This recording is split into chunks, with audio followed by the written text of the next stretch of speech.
You're watching the Action Sports Jax 24/7 network. Now it's time for the Brent and Austen Show. Jack Kiser will join the show today. Looking forward to that. The Notre Dame Fighting Irish linebacker, 4th-round pick of the Jacksonville Jaguars, and special teams guy. Daniel Griffiths writes about him today, and That One Painter Paint the Player on ActionSportsJax.com as well. So we got some Jack Kiser here on the show. Get ready for it.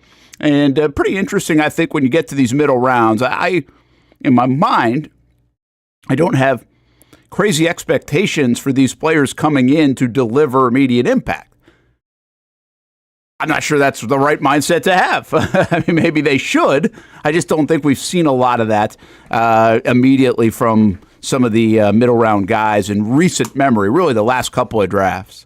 They have kind of just try to develop those second round on picks and, get better use out of them or better production out of them in year 2 and 3. And I mean, look at Brenton Strange, right? I mean, year 1 was kind of like meh.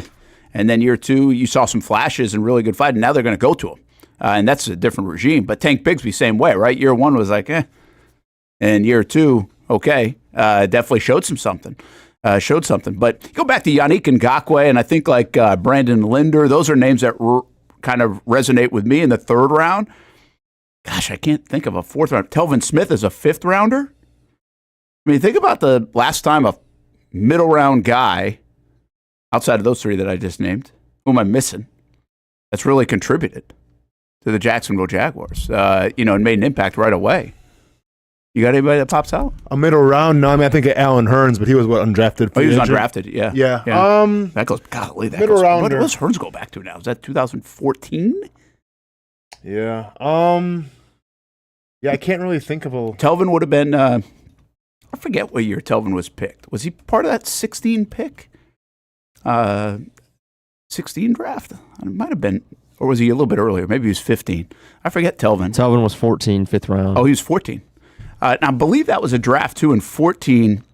That was a little bit like this draft, I think, that they really leaned on the Senior Bowl performances because Telvin was a Senior Bowl guy. I would think of like Rashad Jennings as an example. I think he was a late-round pick. The best 4th round pick that we've had. You got to go back to 2011. You get Cecil Shorts. So Cecil and probably impacted right away? I don't know about impact right away, but I can name you the 4th round picks. And okay, yeah, give them to me, and I'll hold on. Let me get Cecil Shorts real quick. Love Cecil, by the way, good dude. Let's see, Cecil in year 1. Didn't contribute year 1. 2 receptions, 30 yards, but then really came on. I mean, like again, year 2, 55 catches, 66, 53, 42. Had a nice career here in Jacksonville as a 4th round guy. All right, who else you got? All right. Last year, Javon Foster and Jordan Jefferson. 2023, Ventrell Miller, Tyler Lacey. Nobody in 2022. 2021, Joe Tafele and Jordan Smith. 2020, Ben Barch, Josiah Scott. 2019, nobody. 2018, Will Richardson. 2017, Dede Westbrook. Okay, stop there. Stop on Dede. Hold on. Dede, that was what, 17? 16, 17. Okay, well, he would have then. Definitely in 17. He was a big part of that. Or a pretty good part of that. Let's just double check. 27 catches, 339, and a touchdown. Boy, it felt like he was bigger. They were going to him in the postseason, I remember, too. Like, I wonder, let's see his postseason numbers, because I feel like, how do you get to his postseason numbers? Come on. Where the hell are you? Shoot. I don't know. I know he was on the field, like, in the AFC Championship game. And part of like them going to him, and you got to remember too. I don't know if he would have if Allen Robinson didn't get hurt that year. Yeah. Robinson got hurt on like the first, second snap of the season, and maybe Westbrook wouldn't have been as big a factor. Maybe he would have. I don't know. But all right, sorry. So that was Westbrook in 17. Yep. The 2016 was Sheldon Day. Sheldon Day was. Yeah, I don't think they used him right away though. Sheldon Day had a decent career in the NFL with the Jags, was pretty good, came on, kind of one of these, I would say, more developmental guys, and got a little bit more out of him, and then ended up going to like Cleveland and Indianapolis, I think, and even San Francisco, and had a nice career. So he's a pretty good player, but I don't think it was immediate impact from Sheldon Day as well. And Sheldon Day will actually be mentioned a little later in our Into the Archives segment. Oh, really? But, That's a little, I don't even know where you're going with that one. I'm excited about that now. So, yeah, 2015 James Sample. I don't think I've ever heard of him. I thought, yeah. What year was that?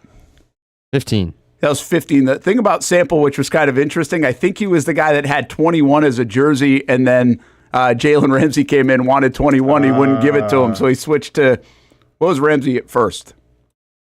I can't remember. What was Ramsey's number? 2? We're ruining the archive segment. Oh, okay, sorry. Oh, really? Is this what this is? I mean, how did I go from this? How did I hit on your archive segment with this kind of chatter? We're supposed to be talking about Jack Kiser. All right, keep going. Sorry. I mean, that was a roundabout way to get to your Into the Archive segment today. Hey, presented by Republic Services, recyclingsimplified.com. I mean, what the heck? How in the world would I land on that? I mean, I could go play the lottery today if I landed on that at the top of the show. Yeah. 2014, Aaron Colvin. There we go. Colvin. Well, okay, but wait. Colvin was a big part of it by the time he got into it at like 2016 and 17, I think. Mm-hmm. But Aaron Colvin was 2013? He was 14. I'm sorry, 14? All right. 13. How did we end up on this? I have no idea. How about this? Ace Sanders. Nobody in 2012. Cecil Shorts and Chris Brzezinski in 2011. So these are 4th-round picks you're talking about? Yeah. And nobody in 2010. 5th rounder by the We're going to introduce Austen Jack Lane. Kiser today and be like, hey, the bar is low. Oh, yeah, man. You got it.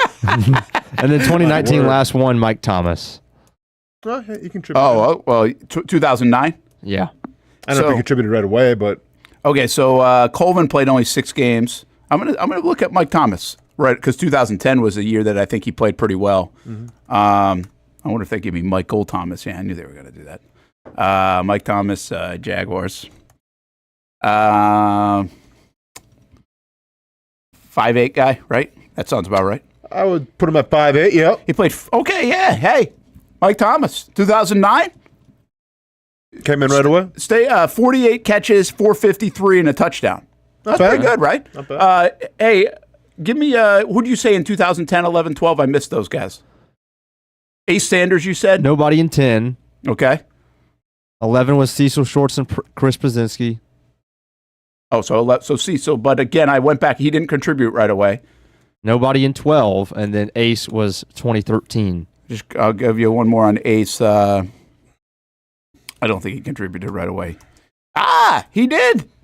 That was his only contribution. 51 catches for 484 and a touchdown. Golly, 50 catches. Yeah. So him and Mike Thomas and D.D. Westbrook, ironically receivers in the 4th round, were probably the guys that made the most impact. Can you just give me one more, 2008, because I've been here since 2008, so I'm wondering who that was. Nobody. Oh, we had nobody. 5 picks that year. Well, you just gave us like 4 or 5 years. We didn't even have a 4th round pick. That's odd. Yeah.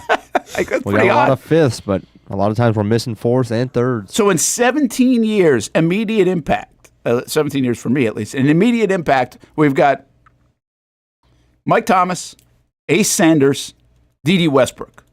And to be honest with you, D.D.'s the 3rd on that list. Might have been, although Mike Thomas might be the most decorated player of all those guys. Yeah. Now, Cecil Shorts came on and played. They had Sheldon Day, Cecil Shorts. There were other decent 4th round picks that had okay careers in Jacksonville. And I don't know what the expectation for a 4th round pick is. Like, once in a while it'd be great to get an all-pro. Only one we've ever round. had was David Garrard.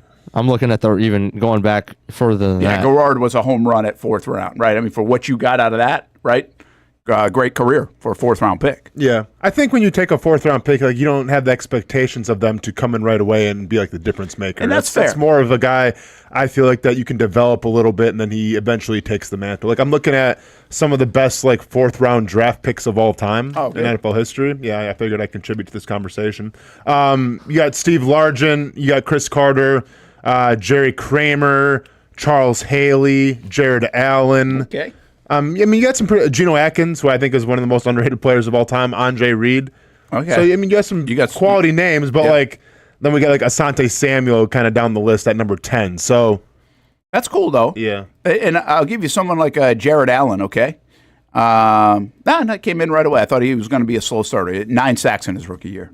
Nice. So on that side of the ball, you listed a lot of receivers, which is pretty wild. That 4th round, and I always heard this when I think it was really when I first came to Jacksonville, maybe first couple of years. I don't remember learning this when I was up in New York covering whether the Giants or even in Providence, the Patriots. But some of the methodology of draft picking, if you will, was to, at that time, I think this has changed a little bit, but some of the philosophy was, hey, get let's just say 4th and 5th round picks, specifically, those middle round picks, maybe even a 6th, and take some flyers on receivers.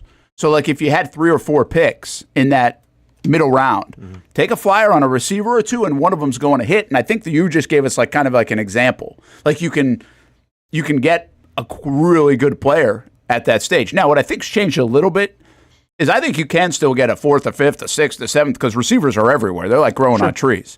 Puka Nacua to be one. Yeah. But I also think it's worth the investment, like we just saw the last couple of years with Brian Thomas, and like we've seen with Justin Jefferson, like we're hopefully going to see with Travis Hunter, to get a stud. Get that stud guy early on. It's hard to find the stud in the 4th, 5th, 6th round, like that kind of player, because it doesn't usually have all the traits. But you can still get a very productive receiver in that. And so you throw the dart board and be like, okay, let's land a receiver.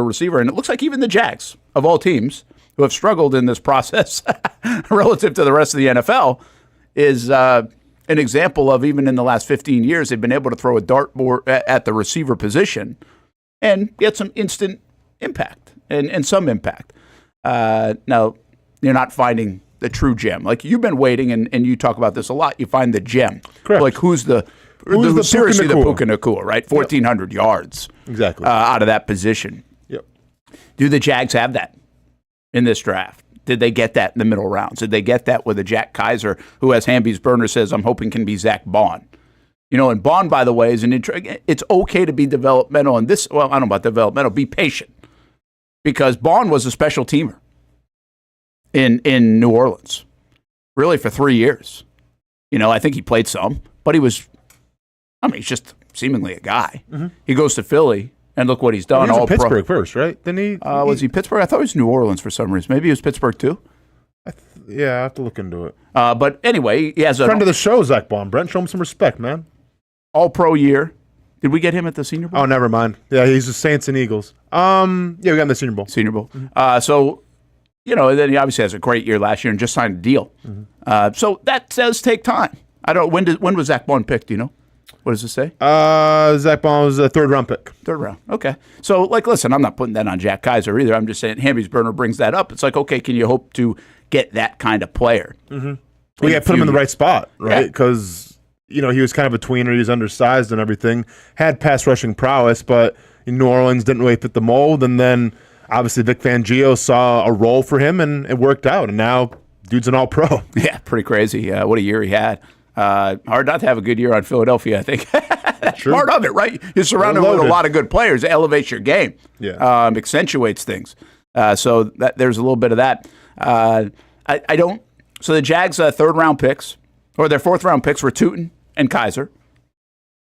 In one of those, they didn't have a 5th round pick. And then their 3rd round picks were, who did they get in the 3rd round? Milam and Renshaw. Renshaw, yeah. So, I'm not putting a wager on it based on the Jags' history. Sure. But if the Jags can find, like the Rams have found, that's the hope with Gladstone, and other teams have found, one of those 4 players going to be a very productive player for them. Sure. Like that's, and they're banking on that.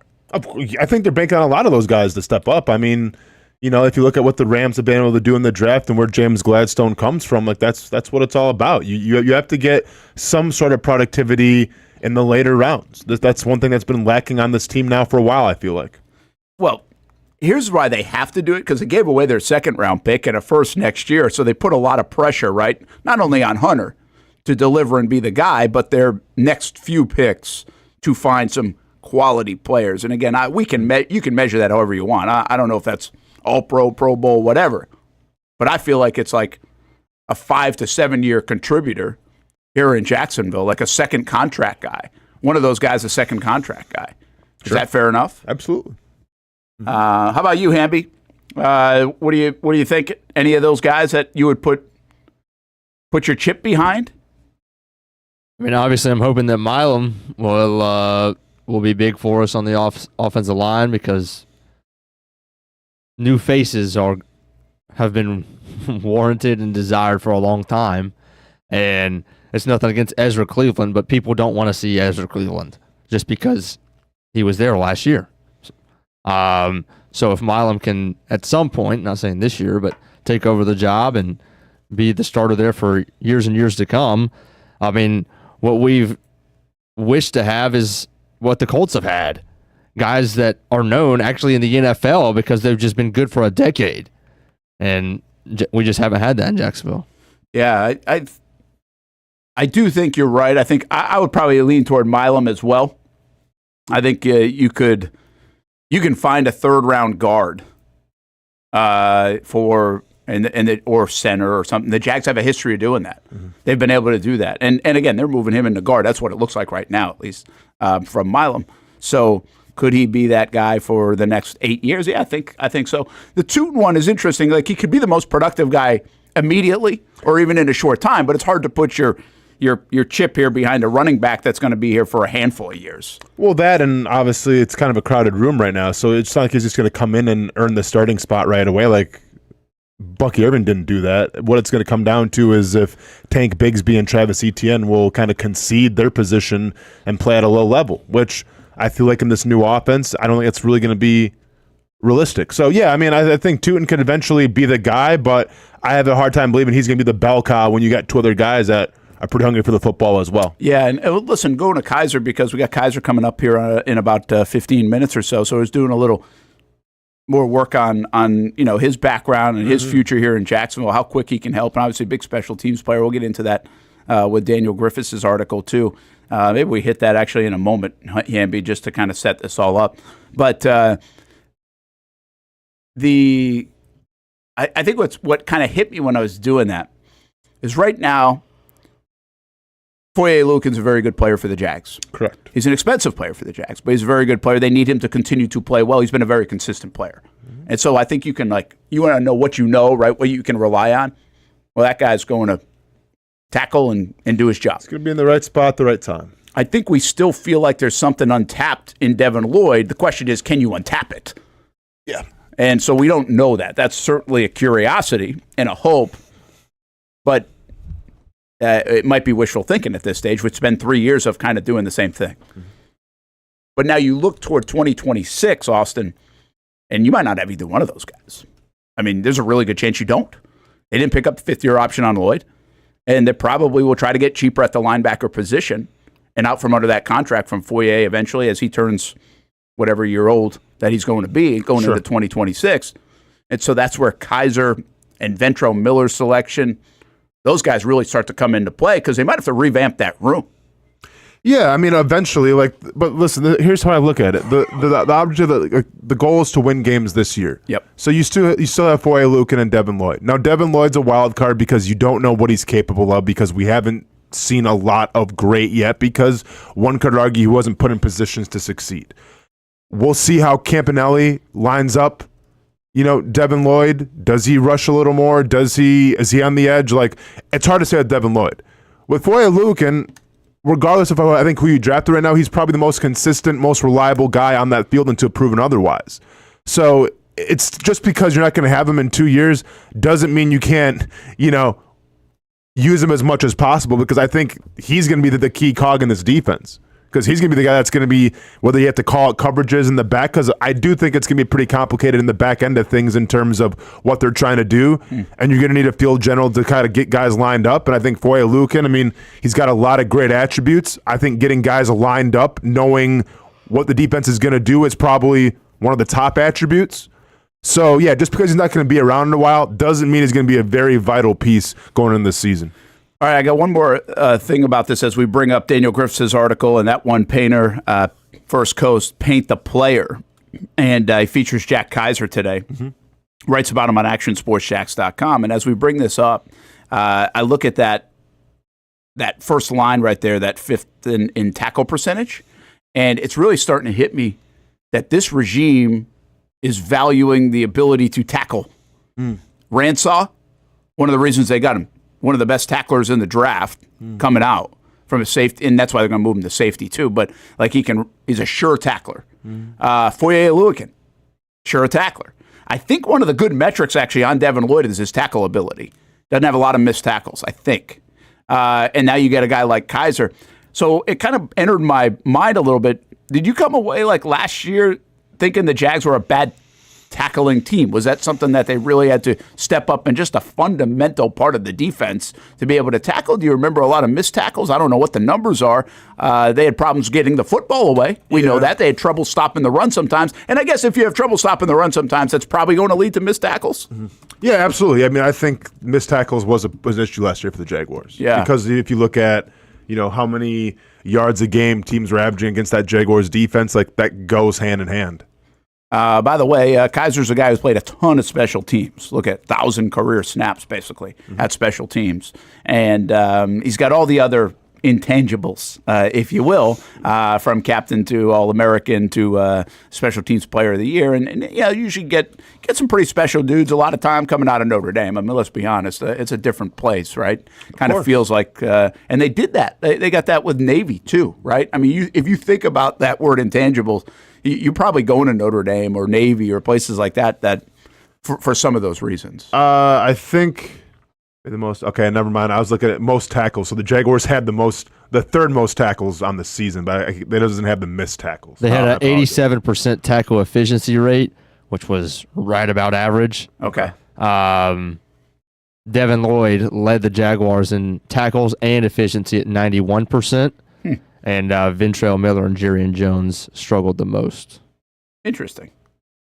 That's interesting, too, because he played like Ventrell. Remember, he had that stretch where he played like his hair was on fire. And people really liked it. And we did, because it looked it. Yeah. Like, he didn't look it from a lot of guys. Like, that energy that we're talking about, like Travis Hunter bringing into the like Ventrell brought that, too. It shows.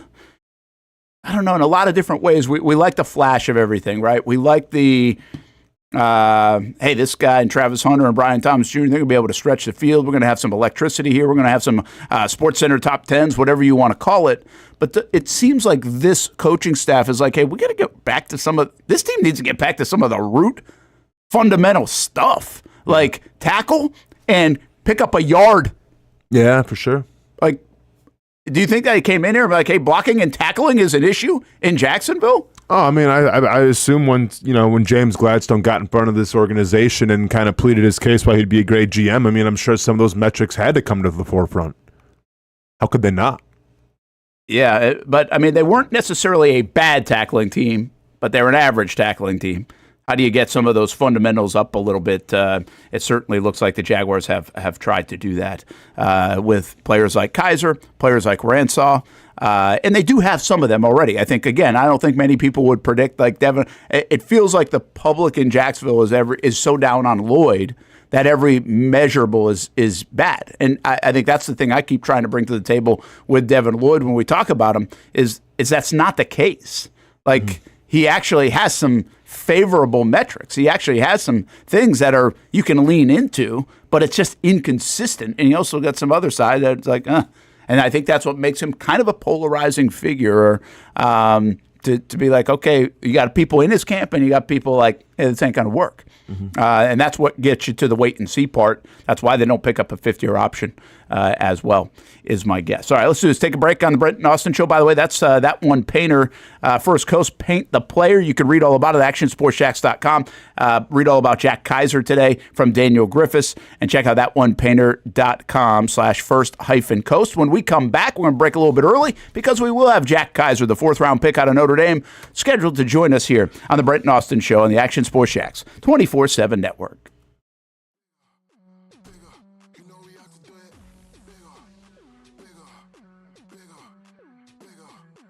When it's time to get a new car for anyone in your family, just remember, nobody but Nimnick, the #1 Buick GMC dealer in Jacksonville. Get the latest price breaks on 2023 and 2024 models or the newest 2025 vehicles in the showroom on Phillips Highway, or shop online at nimnickbuickgmc.com 24 hours a day. GMC Sierras, Yukons, and the redesigned Acadias, or get the all-new redesigned line with Buicks. It's nobody but Nimnick, and part of the reason why is this is a first-class buying experience here at Nimnick Buick GMC. You're not just a customer, you're a friend. This is about getting a vehicle that best fits you and getting you on the road, and also helping you and your family down the road.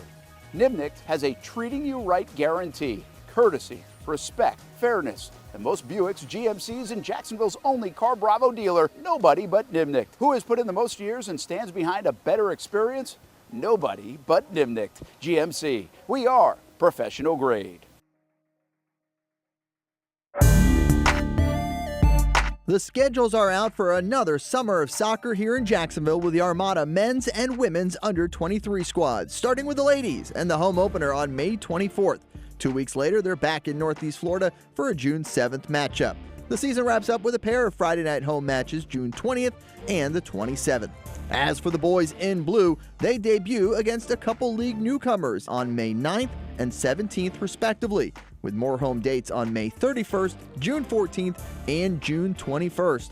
All those matches are at Edward Waters University, and you can watch them live on the Action Sports Jacks 24/7 network. Those teams are a big focus on Fleet and Footy, covering the big soccer stories each week on the Action Sports Jacks 24/7 network. I'll put one in the back of the net for you. Join us for player profiles, fun interviews, and the very latest on the Fleet and all things footy. That's every Thursday at 2 p.m.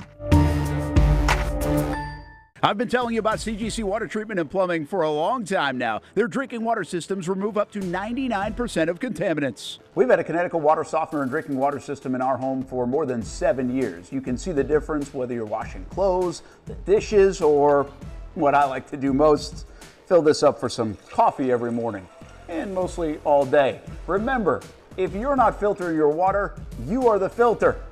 Don't be the filter. Right now, you can get a free Connecticut reverse osmosis system with a purchase of a Connecticut Premier Softener. The experts at CGC Water Treatment and Plumbing will test your water for free and determine your water score. Don't know your water score? CGC will find out and recommend the appropriate Connecticut water treatment solutions so you can improve it. Call 904-552-1242 or visit cgcwater.com. Ask about our 90-day love it or leave it guarantee. CGC Water Treatment and Plumbing, an authorized independent Connecticut dealer. Florida license number CFC 1432579. There's a saying in sports, you can't win them all, but you can win a lot with good folks on your team. Like that one painter, First Coast. It's tough to beat the sun in Florida, so your home fades. It's tough to beat that HOA when they come calling. Beat the sun, beat the HOA with that one painter, First Coast. And it's a good time to do it. Less rain to work around, and painting in mild temperatures is perfect. After all, the paint bonds to the surface so much better. Give that one painter First Coast a call at 904-417-3557 or look them up at first-coast.thatonepainter.com. Fast estimate, guidance on color and HOA requirements, and the highest quality job you'll find anywhere. Be a big winner in your neighborhood with that one painter First Coast on your team.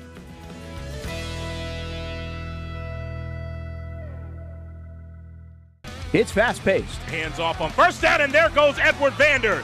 high fly, Wide open receiver. It's caught. action-packed, weekend fun. Fun for the entire family. It's the Jacksonville Sharks. I feel like anybody could play in this league. It's gotta be like backyard football, right? Whoa! This ain't the Arena League, Brent. This is the indoor league, and they play defense here. It's a lot safer to just watch the professionals play. And watching is a lot of fun. A party in the stands at the arena for kids and adults. And it's indoors. Get out of the heat for the summer and watch the Sharks shine inside. Jacksonville Sharks football, season number 15. It's the drive for 5, and it's still alive. Get your tickets at jacksharks.com. Welcome back to the Brent and Austin Show, streaming on the Action Sports Jax 24/7 network. Well, all I could think about is Jack Kiser's getting set to join us as he's watching the commercial break, and he's like, who are these two idiots, like, playing football with the Jacksonville Sharks, probably while he's watching. He's about to join these two idiots in a moment. Fourth-round pick of the Jacksonville. You're just going to put him in the two-idiot category? Well, I mean, yeah. Cool. That's the only time I can probably call you an idiot and get away with it. Oh, good. The Jack Kiser out of Notre Dame. By the way, look at that's just a little bit of his bio.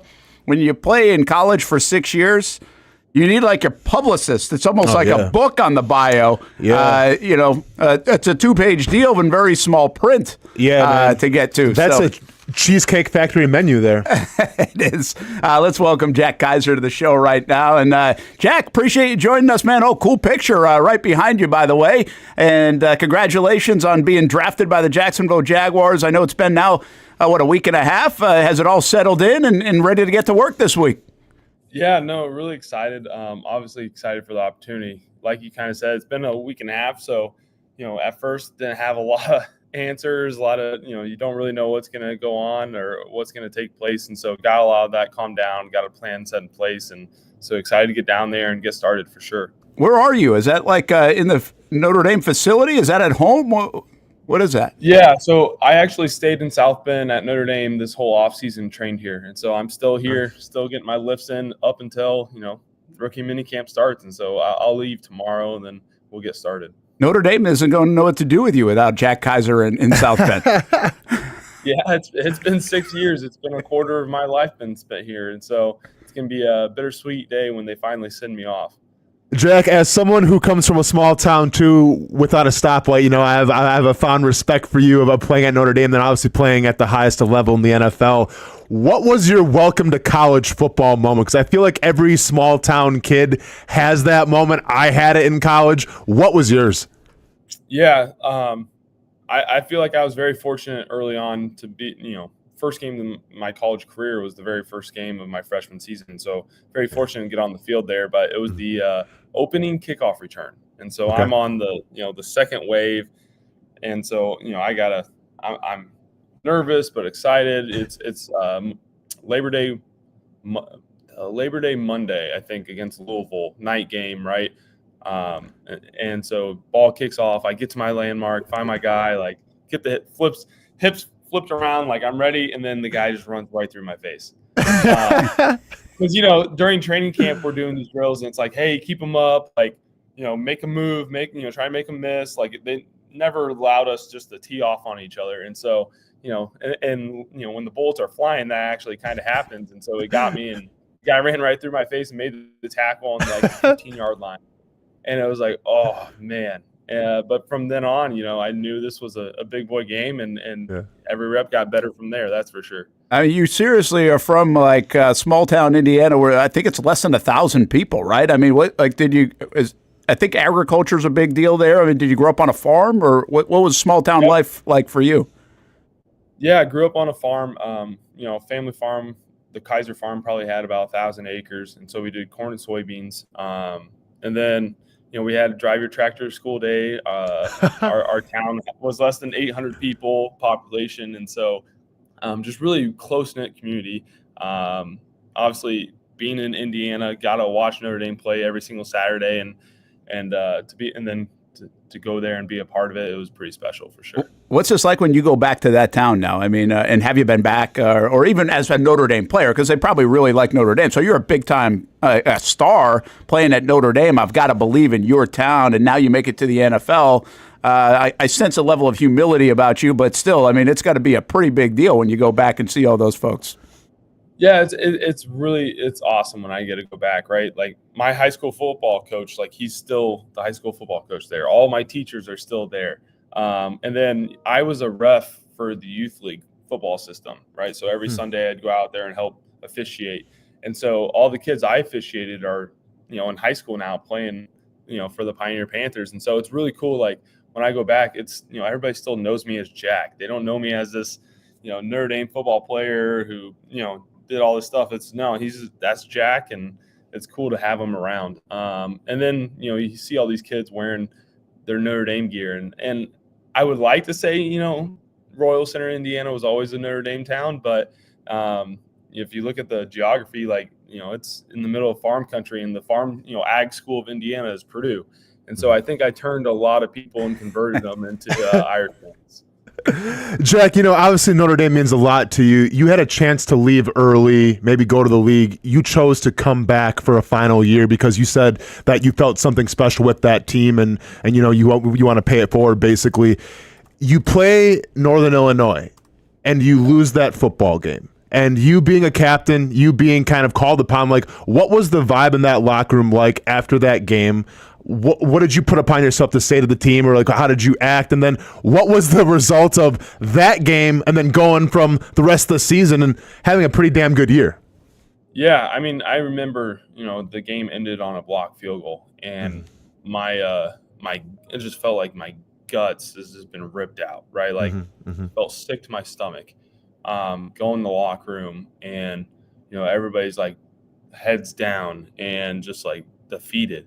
And I remember Coach Freeman came in and was like, "Hey, listen, we're going to be better because of this. This is how we are going to challenge ourselves. We got to find a way to get better and fix the problems with urgency." And so I think that message really resonated with the locker room. And then we come in on Sunday, and the first thing that the captains did, we talked and was like, "Hey, what's our role got to be in this?" Well, hey, we got to set the tone moving forward to where starting on Sunday when guys come to the facility, we can't have our head hanging. No, we got to get better. We got to learn from this. You can't shy away from what just happened at all. You got to accept reality.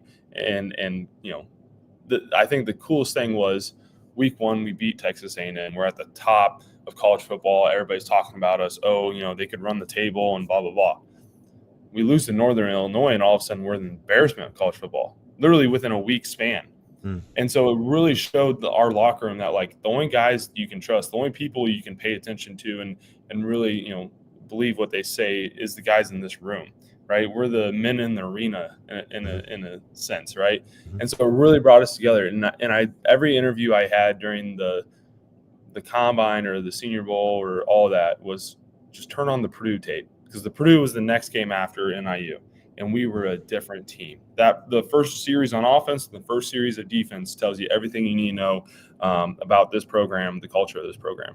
Wow, cool. That's pretty good stuff right there from Jack Kiser. Jack's 4th-round pick out of Notre Dame joins us live on the Brent and Austen Show on the Action Sports Jax 24/7 network. By the way, Austin's a former 5th-round pick of the Jags, current UFC fighter now, so you never know where your career's going. Mine went to no parts like this, just in front of a microphone. So look forward to getting you here in Jacksonville. How do you go from that leadership, and where Coach Freeman's leaning on a player like you and your other captains, and a guy who's been there for 6 years, to now being a freshman again here in Jacksonville, essentially, right? And is that a tough transition because you're so used to kind of leading, right? And being now, if you will, a big man on campus, and now you're trying to just acclimate, kind of find your role, and it's been a long time since you've had to do that.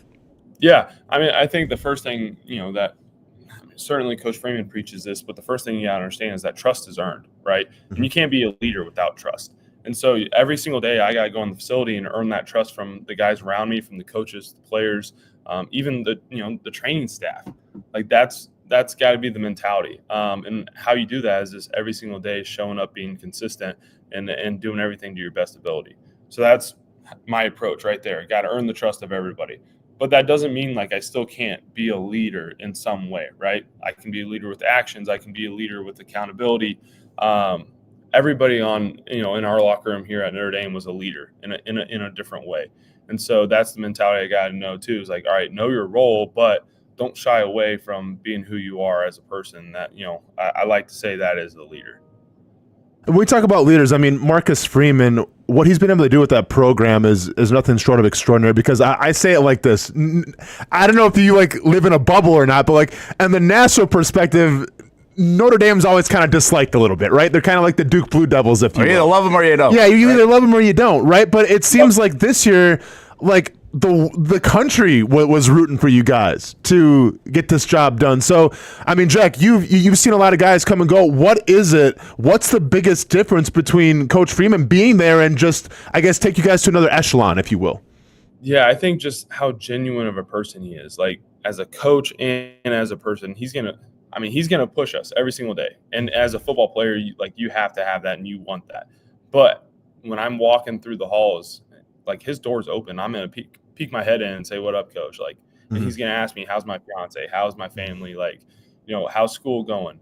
I know this is midterms week or finals week. Like, are you good? Are you all right? Like, there's just so much more that he does beyond the X's and O's, and you just want to do well for him. And I think you hit the nail on the head is by saying that Notre Dame, there has been this stigma of the goody two shoes or like the independent school that everybody hates, right? Yeah. But this year you really saw that people were buying into what Coach Freeman was selling, and like people were cheering for us, and we felt like we felt that wave, and I think it's a new era of college football, but certainly new for Notre Dame and kind of this America's team type of feel to it. Yeah, it's hard to root against him. He seems like a great dude, and we don't know him at all, but seems like a great dude. So, all right, let's go a little lightning round. I'll get you out of here. I don't want to keep you too long. Jack Kiser joined us here on the show. We appreciate it. You'll be in town this week for rookie minicamp. You actually have played at Everbank Stadium in the Gator Bowl against South Carolina. That was a great atmosphere, by the way. A terrific crowd, super game, too. You guys won 45-38. What do you remember about that trip? I remember walking into the stadium, feeling the grass, and was like, man, this is nice grass. This is going to be awesome. So I was like, is that a swimming pool? And we would look up in the stadium. We're like, yep, this is Jacksonville, Florida. Yeah. But no, that was such a fun game. It was back and forth, and we got to stop and score at the end to win it. So it was awesome. Yeah, that was a cool one. And you play Navy every year. Do you know Rayon Lane? I mean, now that he's a guy that's going to be are you familiar with his game at all? I mean, I'm not saying you know him, but how wild is that? I'm sure maybe there's some other guys too that on your schedule that you're going to end up being teammates with, but that's a cool element. No, have a ton of respect for Navy. Every single year we have to flip our whole football philosophy and how we practice to adjust to Navy, right? And it takes a lot of work and have a ton of respect for the way they play the game of football.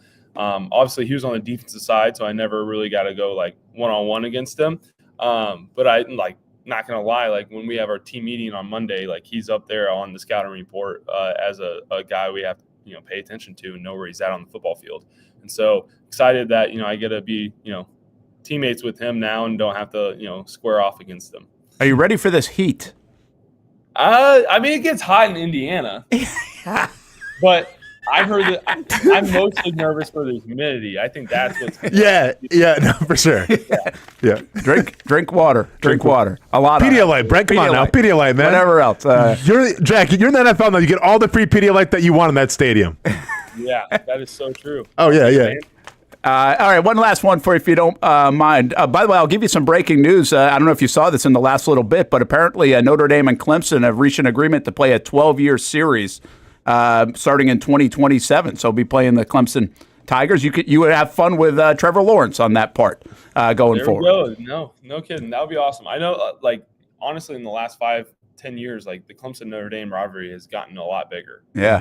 Big games, and so. They've gotten some licks. We've gotten some licks, and I guess there's 12 more years of it. That's awesome. All right, you came in. You talked about how you're going to come in here and how you can be a leader and how you can blend in. What do you look at as your role here when you do jump into things? And I know right now it's getting acclimated and getting to work and all that, but year one, rookie, do you have you already put expectations on you? I mean, you played 1,000 special team snaps in college. Is that really where in a year one, 4th round pick? They already have a couple starting linebackers. Is that where you feel like you can impact the most right away in the NFL? Yeah, I honestly, I'm just excited to get down there and get started. If you know me as a person, I'm going to do whatever I can to help the team. If that means run down, kickoff, if that means covering punt, I'm going to do it. If that means going out there and playing 3rd down or being the starting linebacker, I'm signing up for that. But at the end of the day, I'm not going to sit here and say, this is what I have to do to make sure this season's a success. I don't think that's how it works. I think, you just got to take every day as it comes and try to get better. And, whatever happens. But if I know, I come in and challenge myself every single day and I am, I'm Jack Kiser and be true to myself, that's what's going to ultimately make me a success this first season. It is kind of nuts, by the way, that you played college football with Robert Hainsey, who has been in the league for 5 years. He was one of the first people that texted me, and I was like, man, this is going to be great. He's such a great guy. I voted for him as a captain, and so a lot of respect and trust in him for sure.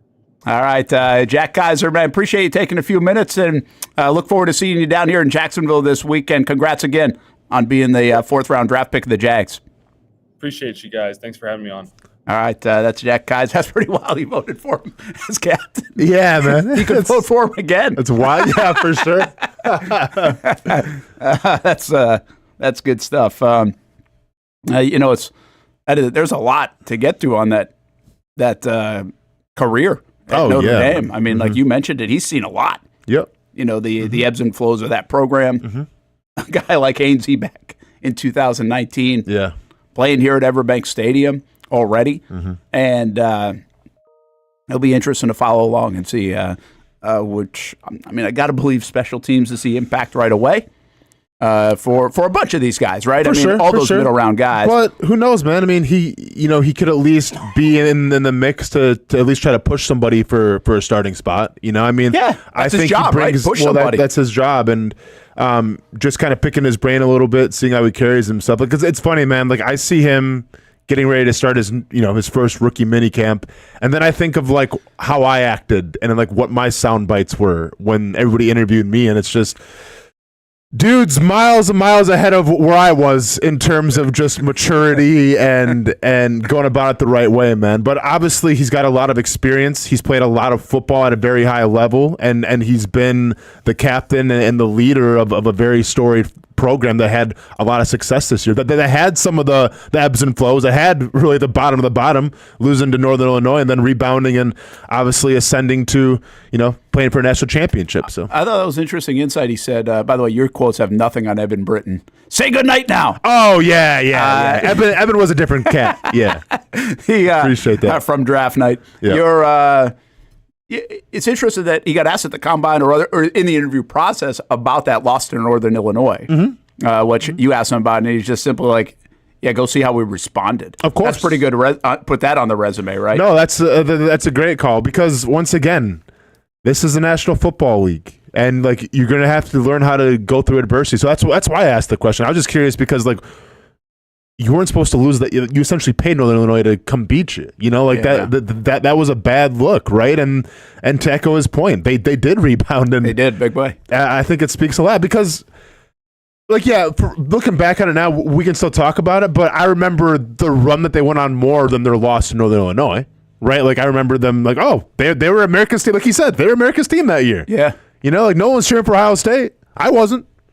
That's a good point. Yeah. I wouldn't even ask him really about the loss about that, but getting there was just something, right? So, all right, I got a weird, maybe a somewhat strange question for you. He's obviously a good football player. You don't get to the league without being a good football player. We spent 15 minutes with him. We got this long bio and everything else. Why do you think the Jags picked him? Like, what? Why did? Is this there could go? I'll give you a bunch of different options while you kind of think of that because we didn't really talk about it. But I was just thinking of this. Like, okay, you spend some time. Like, what is it? The leadership part? Is it because you want to build a locker room of these guys and these are the building blocks? Is it because what we talked about before he came on the show? Like, hey, you're going to revamp this linebacker room. So when do you start that? You don't want to go into a draft or free agency next year and the cupboard's bare. And so you need like 3 linebackers, right? You have to start projecting. I know people don't love that all the time, but you have to start projecting like for down the road. Look what they did at the running back spot. The running back spot was to elevate the room, right? And hopefully get better for 2025. But it really is a down the road kind of play because Travis Etienne ain't here next year. And then Tank Bigsby's going to be going on his 4th year. So you start rebuilding that room a little bit. You can talk about the offensive line and what they did with Milam. Okay, Ezra Cleveland might play, but he's going to be the replacement potentially for an Ezra Cleveland or a Makari, even if he doesn't play this year. Yeah. And I think as like the fan base and even us sometimes like, okay, where's the impact? Like, where is the impact? But it's also about the draft. When you build through the draft, you're building to replace. right? Yes. So saying all that, and it can be a little bit of everything, I understand. That's the easy answer here. But I mean, you're sitting in a room like we just did for 15 minutes with Jack Kiser, and you're like, okay, do you get a sense of why this regime kind of liked him as a piece of the puzzle? So, do we know, is he playing Mike or Will? He's going to be a green dot guy. He's going to be a Mike? Yeah. Okay. I mean, that's my understanding of it. Yeah. And I believe that too as well. So, when you talk about, and even if it's a Will, but when you talk about like a middle linebacker position, you know, it's different characteristics, it's different traits, right? Like, I think of all the great linebackers that I played with in the NFL, I think of like the Darryl Smiths. I think of the Paul Posluszny's. I think of the Lance Briggs. I'm trying to think who else. I mean, there's so many guys. You've had some good ones. Derek Johnson. Those are some good ones. Derek Johnson was a great linebacker, but like what they all had in common, like were they the strongest guys? Like did I see him put like crazy weight room numbers up? Well, Puz, was a different specimen, but like they weren't like necessarily the strongest guys. Yeah. Were the 40 times like astronomical? No, like they weren't the guys in the film like, oh, look at how fast this dude is. But like they were the generals. They were the leaders. And when I look at what makes up a great linebacker, middle linebacker, what makes up a good field general, a good leader, I mean, number one, you got to have experience. You've had to been in it a lot, and I think Jack Kiser, well, he's played a couple downs of football now, right? So I think that's got something to do with it. I think when we look at, in terms of productivity, once again, like some things don't line up on the stat column. Like, yeah, you got to have your tackles. You're going to have your solos and your assisteds, and maybe every once in a while you're going to get an interception. Maybe once in a while you're going to get a sack, right? But what I look for in a middle linebacker is making sure everyone's lined up, and most importantly, they're where they're supposed to be. Like I think of a Luke Kuechly. Yeah. Luke Kuechly was arguably one of the best middle linebacker, or one of the best linebackers of all time, not because of like the athletic traits, like he had those too, but he was always in the right spot at the right time, and he made plays because of that. So when I look at Jack Kiser, I look at a guy who's come through a pretty distinguished program, who knows about high quality football, who comes from a great coach, who obviously we just spoke with him, has a great mindset, has those leadership qualities that can make a great linebacker one day. So that's why I think the Jaguars selected him. Yeah, I think, that makes a lot of sense. I mean, it's pretty wild, by the way. You've played with a lot of really good linebackers. Oh, yeah. And they do. DeAndre Levy, too, by the way. I'd be remiss if I didn't mention DeAndre. They kind of do. They resonate a certain way. It's kind of like an offensive lineman, right? I mean, they a lot of offensive linemen have similar traits. Sure. You got to put the ego at the door. You can have a little nasty. You hope you do. You're tough and all that stuff. But, I mean, you're almost like a servant leader from a linebacker, from an offensive line position. Yeah. I think you have a semblance of that on the defensive side as a linebacker as well. Because what I really think they're asking linebackers to do, like Foye, Oluokun, and everybody else, especially you go back to Puz, is I don't have to worry about that part. Like, I need somebody else to worry about. Like, I don't have to worry about you. Yeah. Right? Because you know where to go. And if you take Foye Oluokun over the last couple of years, when he's played really well, and when I don't know if he hasn't played really well, really. I think when he's playing faster, or when he's kind of hesitating a little bit, or almost you can just kind of tell a little bit body language wise, it's totally because he doesn't trust the guy next to him. Sure. Right? And so you think of trust. You think of leadership, you think of those kind of traits. Of course, you go to a quarterback, but I really think like the offensive line and linebacker positions are where you kind of go next with a lot of those kind of things that are in your head. Yeah, I mean, I think when we use attributes like mentality, obviously quarterback, it's number one, because you can have physical attributes, but if you don't have the mind for the position, it's not going to work out. I think second would be a linebacker. Yeah. So we'll see. Listen, it'll be fun to watch some of these guys, all these guys. And here's the other part. The reason why I asked a question like that is, okay, we can talk about intangibly rich. We can talk about all these different ways that this regime is attacking acquiring players. But I also don't think it's one way you attack players and bring players in. I mean, I think the way you bring in Jack Kiser versus the way you bring in maybe a Travis Hunter and why are different reasons.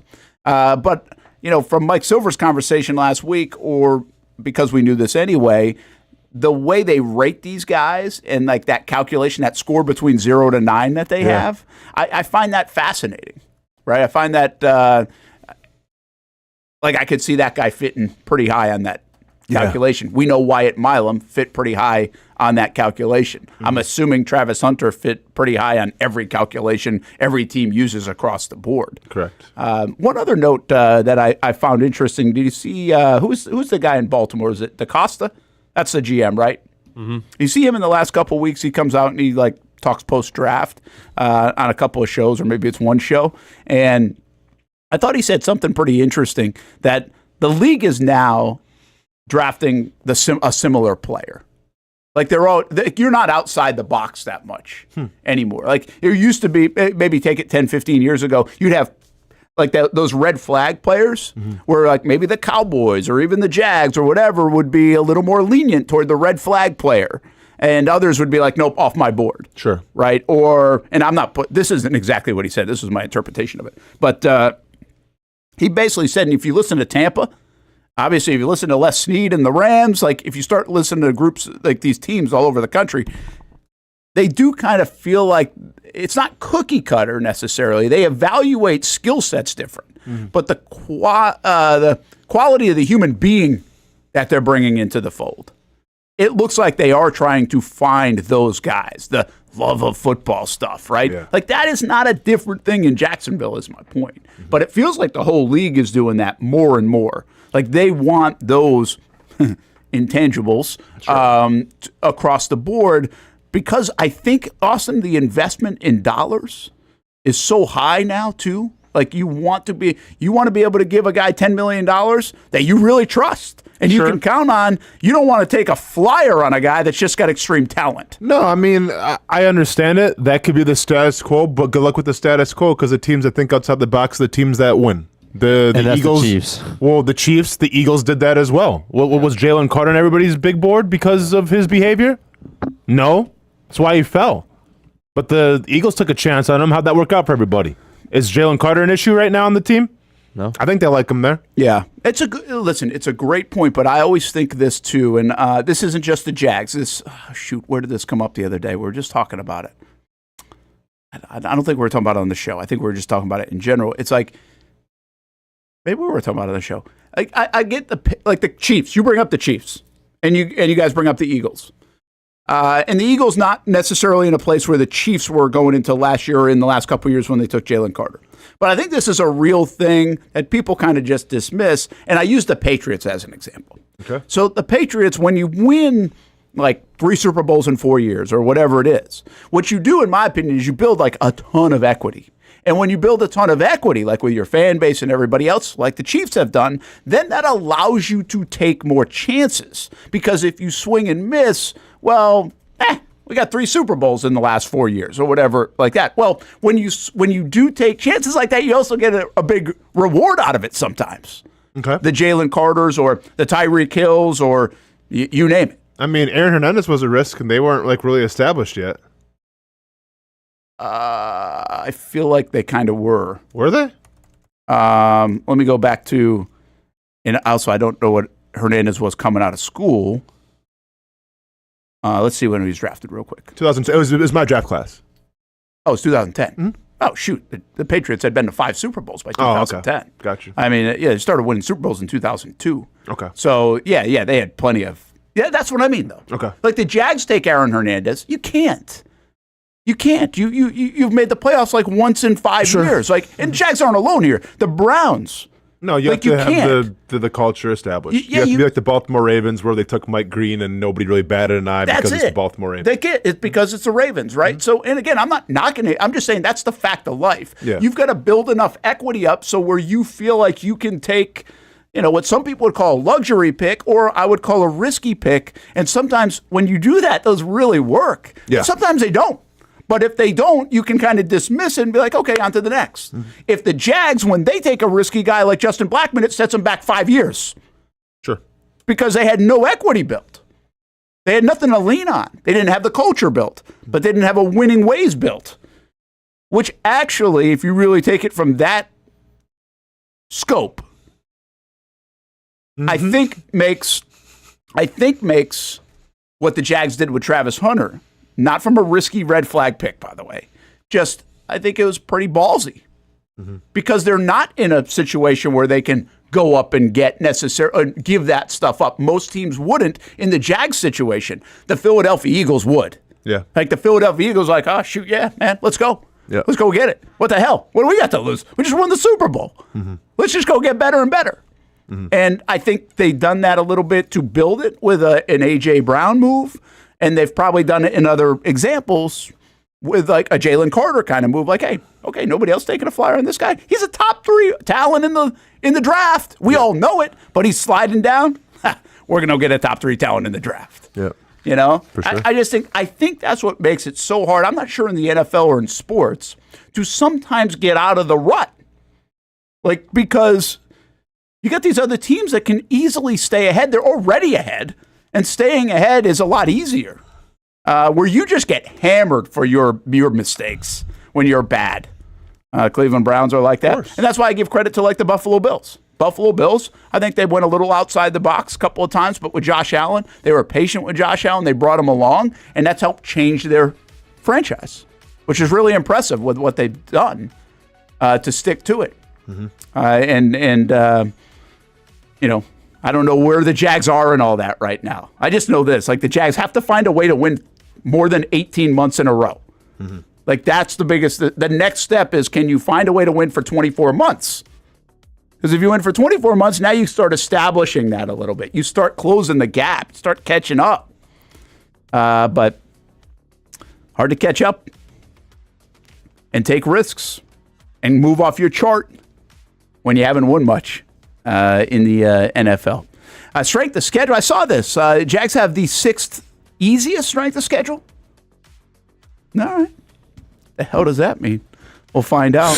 Maybe we'll dissect this a little bit more when we come back and get to more on football and other things going on, including the thing that has captured the attention of Austen Lane this morning. Oh, I've watched it 3 times during the show. We'll tell you what that is coming up next. Most of us know how to throw.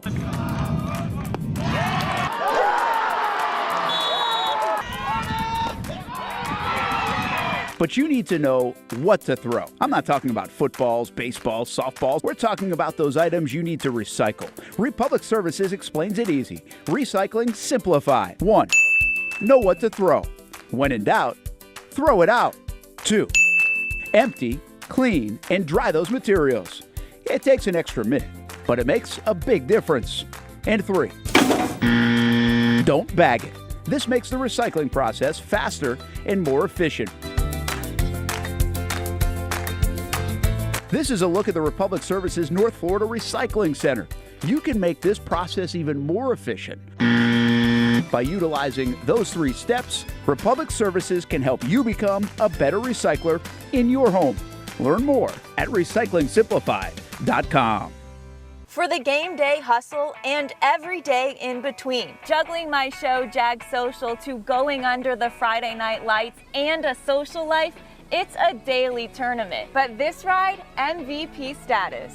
The all-new 2024 Lincoln Nautilus isn't just my car, it's my personal locker room, office on the go, and VIP lounge on wheels. Let's talk tech.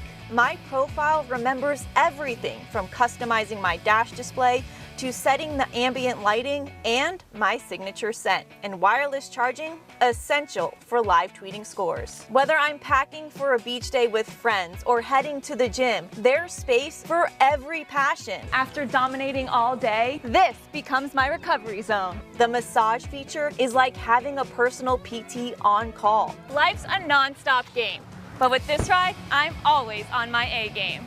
The 2024 Lincoln Nautilus. Drive your passion.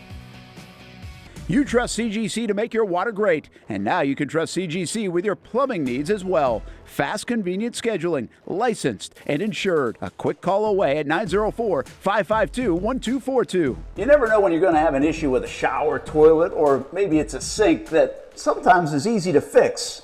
All right, let's be honest. I'm not fixing anything. I'm totally staging this because when I have a plumbing problem, I call CGC Water Treatment and Plumbing. Trained professionals, transparent pricing, customer satisfaction. Small problem or even a bigger issue. Save 10% off any water heater plus no trip charge. The experts with 25 years of experience at CGC Water Treatment and Plumbing can do it all. Call 904-552-1242 or visit cgcwater.com. For a limited time, CGC is waiving the trip charge on all related plumbing calls. CGC Water Treatment and Plumbing, an authorized independent Connecticut dealer. Florida license number CFC 1432579. If you look good, you feel good. And the medical professionals here at Ponte Vedra Vein and Aesthetics are here to make you feel your best.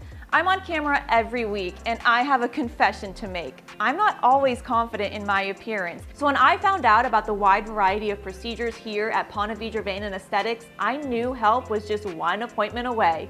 Medical Director Dr. Megan Deacon Casey and her board-certified physicians have been using the latest in cutting-edge technology for the last 10 years, giving men and women their personal confidence boost, from Botox, fillers, Morpheus 8, and so much more. The hardest part was figuring out what I needed. Thankfully, the medical team walked me through what would work best for me through a free consultation. Even better, to celebrate their 10-year anniversary, the team at Ponte Vedra Vein and Aesthetics are hosting an open house May 1st. Learn about the array of procedures. There's also chances to win big prizes. Come look and feel your best with Ponte Vedra Vein and Aesthetics today.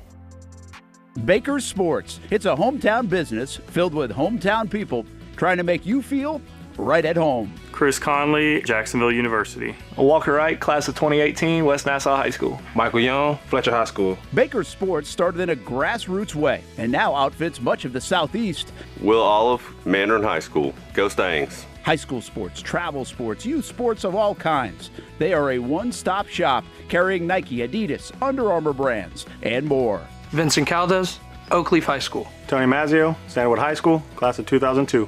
Samuel Coffrin, Paxton School for Advanced Studies. Whether it's sports teams on the field or it's your team in the workplace, like our Action Sports Jacks team, and community events like the Dream 18 Golf Tournament, and many others. Cole Tilley, Hilliard High School. Reagan Webb, Eagles U Academy. Look good, feel good, play good with Baker Sports. Custom sports apparel since 1997.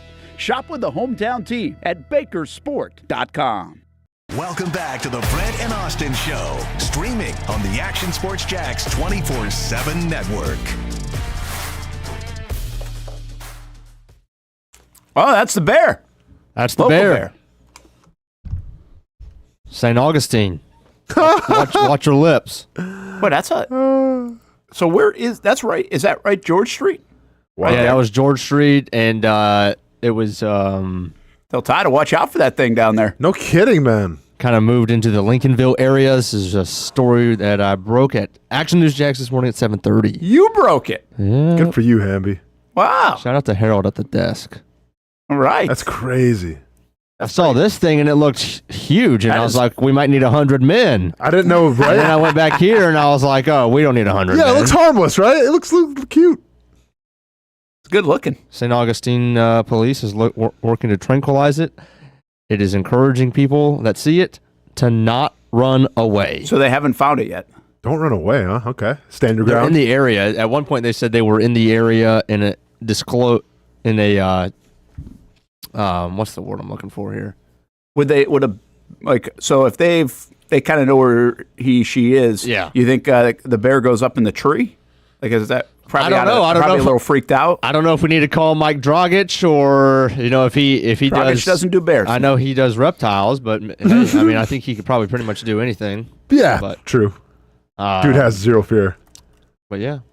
Huh.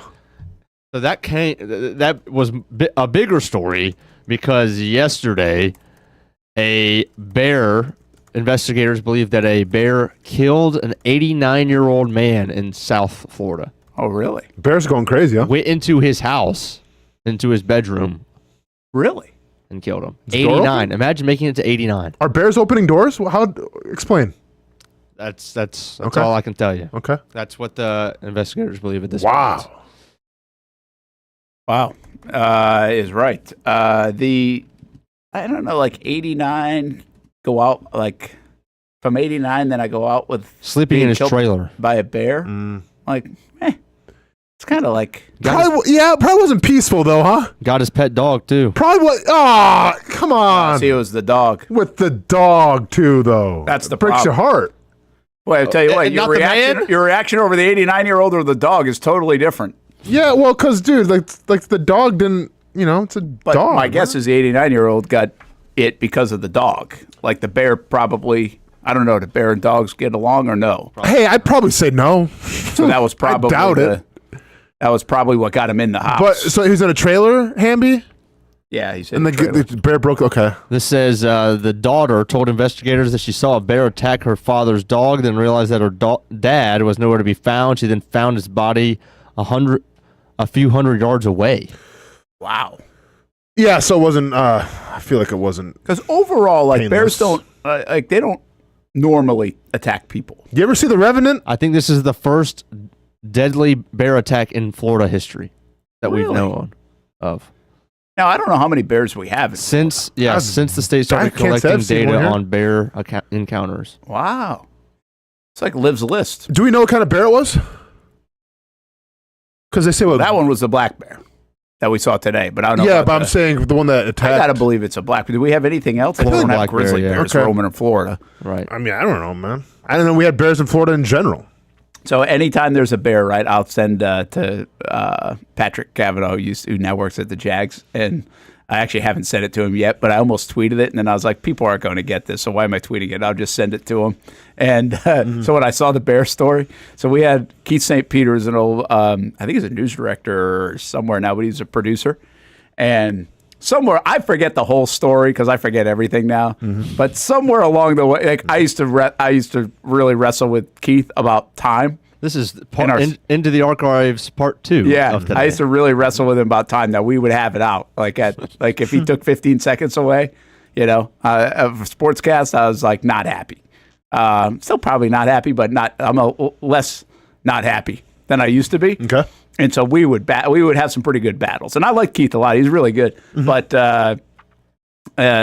some one time or another, like early on, this would have been 2010, 11, we lost time because of so we would argue. How what happens in sports is like you argue why you're losing time, and you're like 2 minutes before the sports, they're showing like some hippo swimming in like Africa or something like that. You're like, what? I'm losing my sports time because of this, right? Like that's what sports people do. Sure. The kicker of the show. Yeah. Like, got to get one more look at weather in. Oh yeah. I mean, it's freaking sunny and hot in Florida. Like, what else is Burish gonna say, right?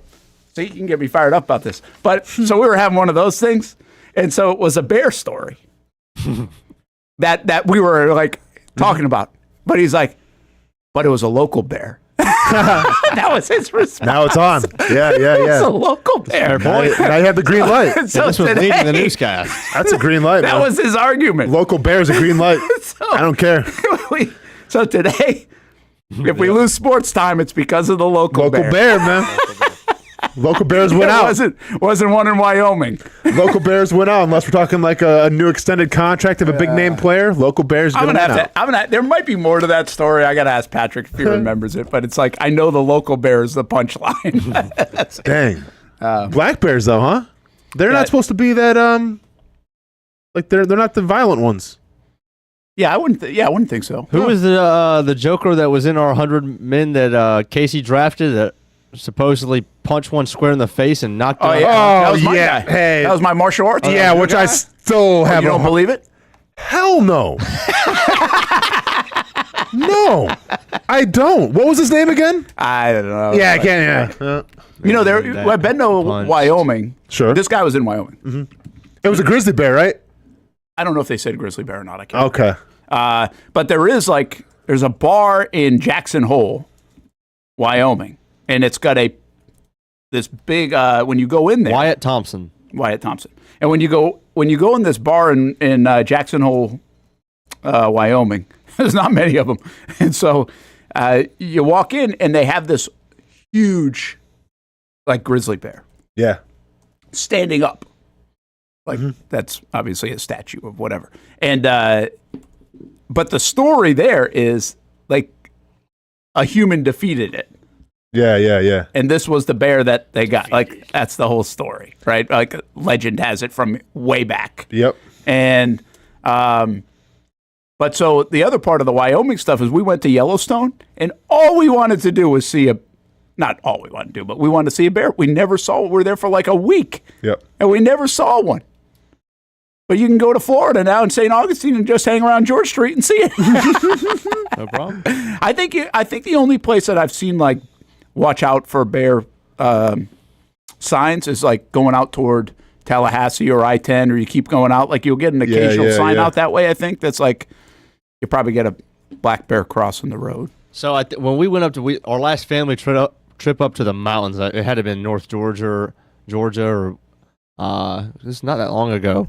We were going up to do this trail in the car, and there's so many cars, right? And all of a sudden, we see a bear 15 feet away. We're in the car, so we stopped to take a look at it for a second, and immediately we're getting horned from the back. Okay? And, I mean, over and over. And we must have taken 10 to 15 seconds, but we're making our way up this into the parking lot. Getting horned in the back. Well, that's what was happening. And we're like, dude, if you could just look to your right, you wouldn't be on your horn because you realize, that there's actually something to see other than just looking out over the distance, over the expanse. Outside of that, that's what we're here to see. And we finally got a bear, and you're too worried about finding a parking spot, and you couldn't take 10 seconds to look to your right. Yeah, man, appreciate nature. So I have the story with Wyatt Thompson here. You got it. You don't believe it? There is you be the judge, Brent. Wyoming man knocks out grizzly bear, nurses it back to health, and rides it home. Jackson, Wyoming. In a remarkable tale of bravery, compassion, unexpected friendship, a local man has become an overnight sensation after an extraordinary encounter with a grizzly bear last Saturday. 34-year-old Wyatt Thompson was hiking in the Bridger-Teton National Forest when he came face-to-face with a formidable predator. According to Thompson, the bear, by the way, full-grown grizzly bear. According to Thompson, the bear charged at him unexpectedly. Relying on his quick reflexes and experience as a mixed martial artist, he managed to deliver a precise punch to the bear's snout, knocking it unconscious. While most would have fled the scene, Thompson chose a different path. I couldn't just leave it there, Thompson explained. I saw it as a chance to show that even in the wild, compassion can make the difference. Thompson fashioned a makeshift stretcher. No, I'm done. I'm not going anymore. I'm not even. We're all good. Yeah, that's. I'll keep going then. Fashioned a makeshift stretcher from the tree branches and his hiking gear, hauling the bear to a nearby clearing where he set up camp. Over the next few days, he tended to the bear's injuries, feeding it and ensuring it had water. Yeah, I'm not buying it. Don't ruin. We're trying to beat the gorilla, all right? Doesn't matter how real it is. Hey, I'm not going to beat the gorilla with a poser. If we're going to war, I got to see your credentials, man. How about this news just in, by the way, just to break up the bear talk for a moment. Todd Golden, 6-year contract through 2031. Nice. Just got rewarded. Well, kind of wondered by this time, if about 6 months ago, if he'd be fired. Seriously. What a crazy turn. For both those coaches. That's going to be a heck of a 30 for 30. Is all the stuff, we're good now with everything that happened? I think so. Okay. Well, I guess so. There. Yeah, I'm just saying. So. Okay. We're good. Right on. Another big story out today. Grand Theft Auto. Oh, yeah. Here we go. Oh, Hamby, don't be mad because it's the number one trending topic on Twitter right now. Like, just go on Twitter, look at it. Look. People are talking. It's in the chats. I saw people in chats talking about it. Well, of course the chat. Listen, I think the chat needs to come up big here for you. Okay. Because we're not going to share your excitement. Oh, yeah. Well, we don't want to bring you down. We want to elevate you. Oh, no, you're fine. Trying to elevate the ecosystem. There's been a new Grand Theft Auto trailer that was released about an hour ago. We're not showing it. We can't show it. I came across it when you guys were talking about like 4th round draft picks, and then I went down a rabbit hole and found the video, and I watched it on silent twice. Well, I was still contributing, but I watched it twice, and then during the break, I finally got to watch it with the sound on, and yeah, Brent looks like a winner. Now, here's the crazy thing, and you mean to tell me that everything's not coming up roses for Duval and Jacksonville right now? the main character's name, or one of the main character's names, it's supposed to be like a love story. The male lead's name, Jason Duval. Wow. And by the way, it takes place in Florida. Yep. This is GTA 6. GTA 6. Thank you. Yep. Jacksonville's back, baby. I mean, am I going to get a check or? Huh? Sign me a check. Oh, you. That's you. Oh, yeah. Yeah, that's Maybe fair. we should start calling you Jason Duval. Jason Duval? Hammy, you big Grand Theft? You don't play Grand Theft Auto, do you? Nah, you're good. Brent, no. I'll wait till Casey gets in here. Do we know what the guy looks like? You know, he looks like a little bit like Sean Strickland. Not me. Okay. No, hey, looks nothing like you, man. Sorry. Dang it. Didn't win that one. So you like the trailer? Trailer's fantastic. Now, I like the first trailer better just because it's using a Tom Petty song on the first one. Love is a Long Road, and I like that song a lot. This one, I mean, it's still amazing just because the graphics and everything, and it shows you a little more of what I think, like the arc is going to be, if you will. And there might be some faces that we're accustomed to seeing in Grand Theft Auto, at least the faces maybe of their kids, because if this is kind of like in the Grand Theft Auto universe, it's a long time after the third one, or I'm sorry, Vice City. So there might be like some characters' sons in this one as well. How long is this trailer? Like 2 minutes. Okay. 2.5 minutes. Yeah. Yep. And so you said so they've done another trailer before this. So there was the release trailer, which came out, man, it's probably been like a year ago now. They really keep you suckers waiting. Oh, yeah, man. I mean, holy cow. We're Brent, talking about the ultimate tease. It's a revolution, man. But, yeah, so the first trailer, like, it blew up. I forgot, like, go look it up. Let's see how many views the first trailer has got now. I can only imagine. That was the game changer because it's like, okay, this is Grand Theft Auto now with enhanced graphics and everything. And this trailer, it just solidifies like, hey, sorry, we're not going to come out this year, but here's a little, let us go ahead and break you off something to keep you held over for the whole year. Yeah, see, I was kind of thinking when you told me this, I was like, aren't you a little pissed? Like they told us that it's not coming. They pushed it back, right? They just pushed it back, and now they're going to try to tease us in the same week. Yeah, like it maybe in the summer, like hold this off until June, July, but I don't care, man. Yeah, I'm back with Was I disappointed? Did I start to show off it with me and Casey? Or no, that was me and you, Hamby, right? Mm-hmm. Yeah, we started the show off with Grand Theft Auto. I know it. Yeah, but now, man, all is right. It's still a long ways to wait, and I'm not looking forward to that. But the trailer helps a little bit. If who's the female in this? That would be Lucilia. I don't know her last name. Lucilia. Yeah. Lucia or Lucilia. Yeah, something like that. All right. I mean, I don't know. It's nothing to do with Jacksonville as far as I know. So I get you. I'm more focused on Jason Duval over here. Jason Duval looks some Jacksonville. Looks Jacksonville to a T. Absolutely. You just got to put him in a... He's probably got some dating app. In a Travis Hunter. Just put him in a Travis Hunter jersey. Lucia Caminos. There we go. All right. It's a real love story, Brent. One heist that goes wrong. Because they've actually released a story what it's going to be about now, too. Two people who grew up on the wrong side of the tracks meet up, fall in love. It was supposed to be one job, and that job went haywire, and now, like, they can trust nobody but themselves. Something like that. Like, esports is obviously a big deal, right? Is this a game they would play on... In esports? Esports? Absolutely not. What are the esports games? It's like, what do they got now? They got Rivals, I think, is a big one. So what is that? What is that? It's like a Marvel. It's like Fortnite essentially with Marvel characters. Kind of like, it's not the exact same, but trying to get it to you. Trying to baby bird it to you. You know what I'm saying? So yeah. So Rivals. I assume it's like I'm sure Fortnite's still a thing. I don't. Yeah. Yeah. They can play Fortnite on esports. Yeah. It's got to be. Right? Oh, well, yeah, but esports, like, if you're talking about colleges and stuff, that's more like teams. Oh, okay. So I think, I'm not like too familiar with those games. Also, can you steal a Rolex in GTA 6? Maybe. Why do you ask? I know where he's going with this. Oh, yeah, I got you. Okay. Thought about it for a second. Now we're back. Yep. Oh, baby. Mm-hmm. How about a boat? Oh, I've been stealing boats since GTA 3. By the way, Counter-Strike. Can't swim. Counter-Strike. Dota 2. You ever heard of that? Dota's like that you play like on the PC. Yeah, Dota's like super like... Fortnite, Tom Clancy's Rainbow Six Siege, and Apex Legends. I've heard of Apex Legends. Apex Legends, yeah. So those are that's the PUBG? biggest esport games by prize pool. You like that? You were a fan? Yeah. It was. You want to hear something? I think it was too realistic. I didn't like PUBG.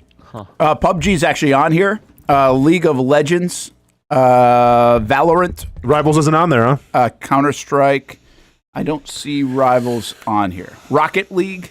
Yeah. That's soccer with RC cars, by the way, bro. Mobile Legends Bang Bang.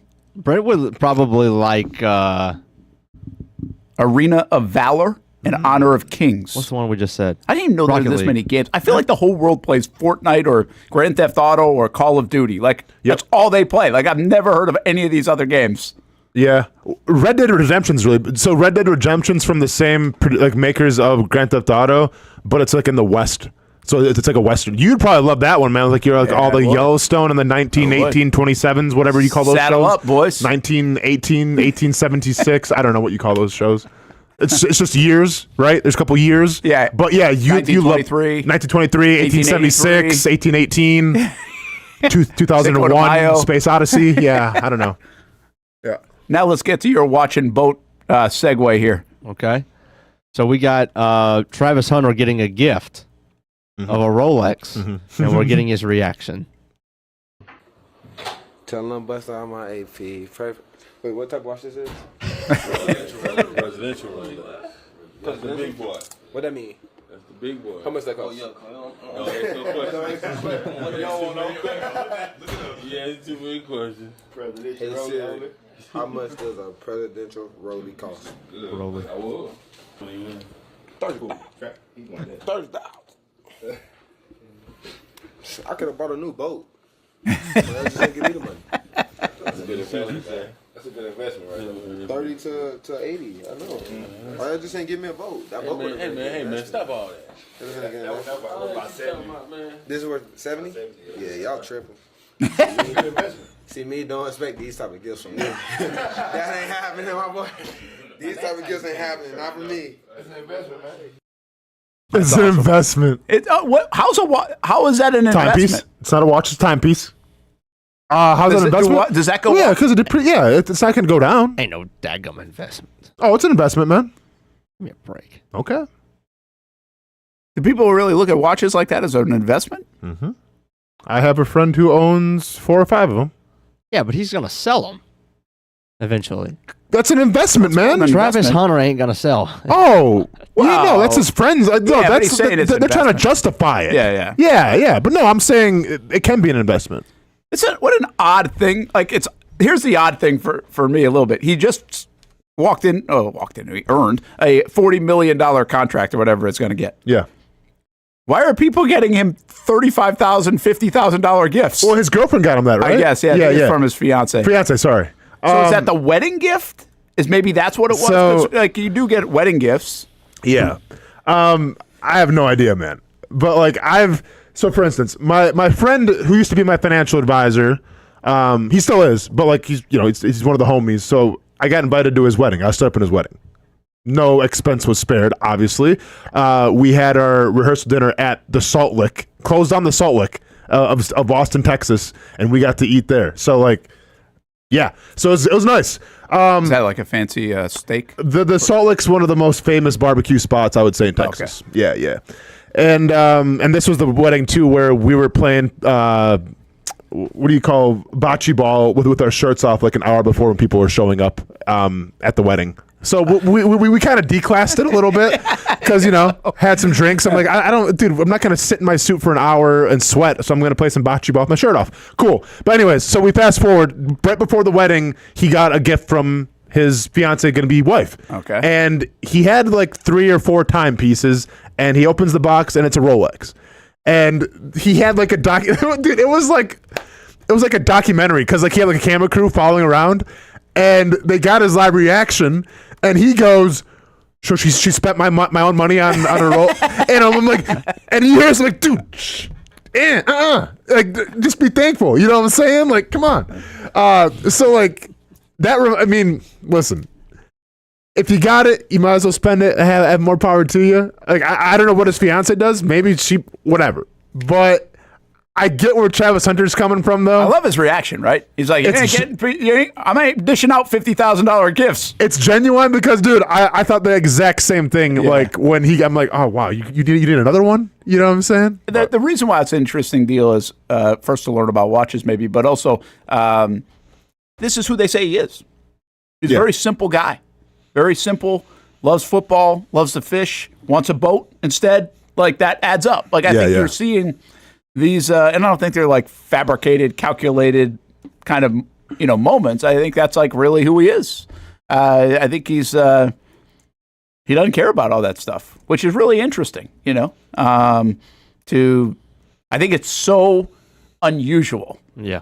Big time. Right? It's just so unusual, specifically today. Now, he's not afraid of the camera and the brand and everything else. I think we do have some players like that are like, yeah, I don't even want to be on social media or whatever. I mean, I think you have guys in the NFL like that.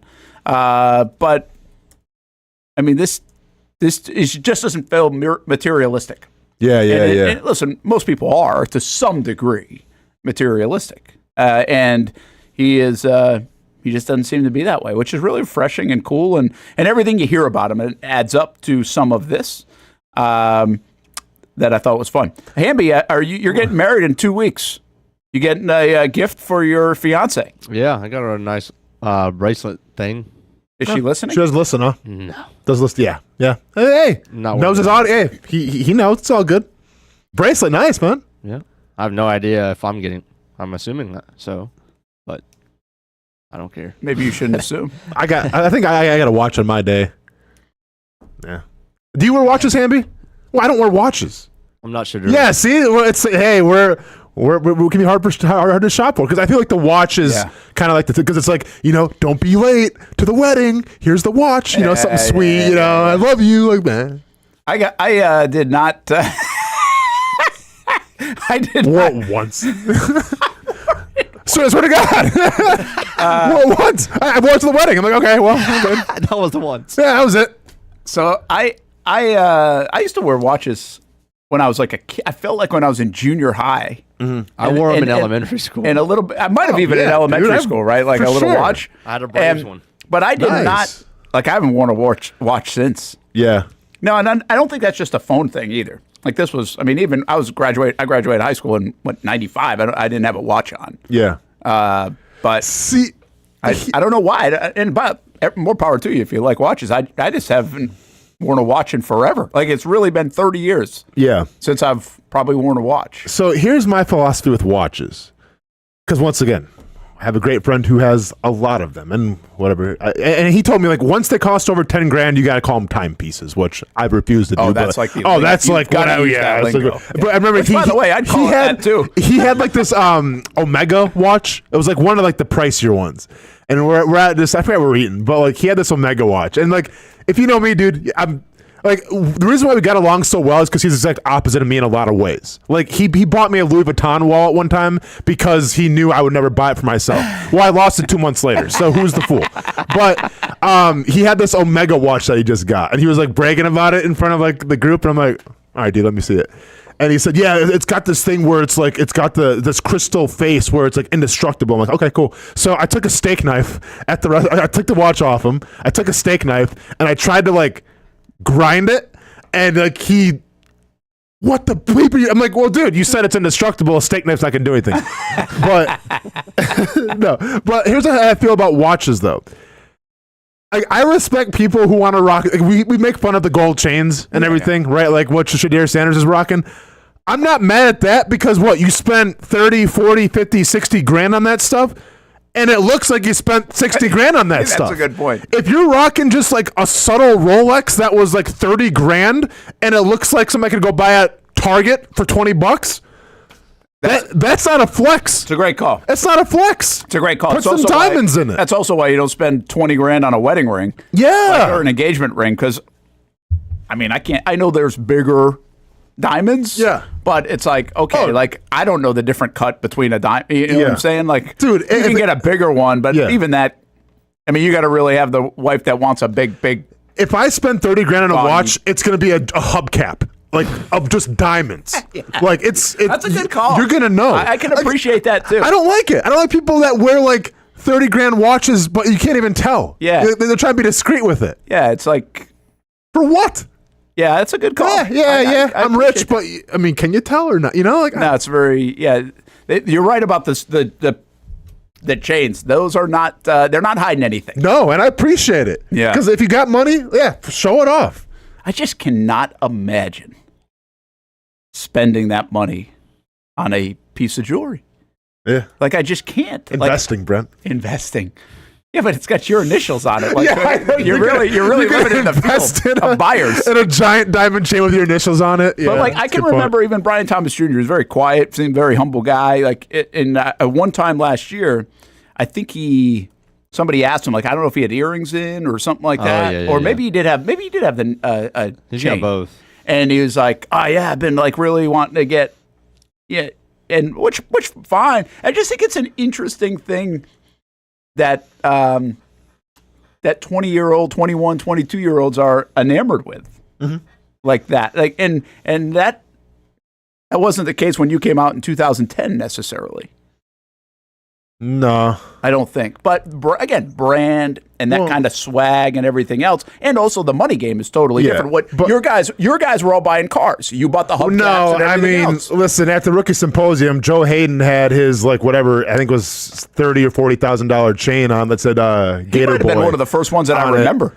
Well, I just remember seeing it, thinking like, wow, we're Austin rocking the Flavor Flav. Yeah, man. Dude, like seriously, like.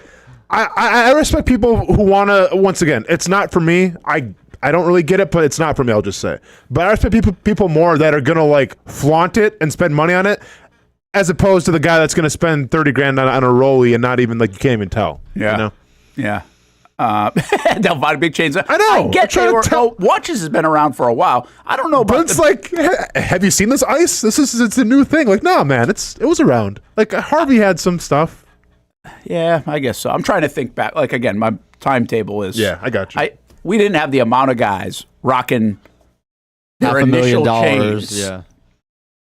I don't think. I disagree with you. But maybe it does go all the way back. Maybe it does go back to the rappers. Like that's 50 why Cent G-Unit, man, was like, that's back when I was in high school. But you can go all the way back to Ice Cube and sure, right? Yeah, but like, I mean, if we're being honest here, and this is a safe space, my sophomore year of high school, I had a giant diamond chain.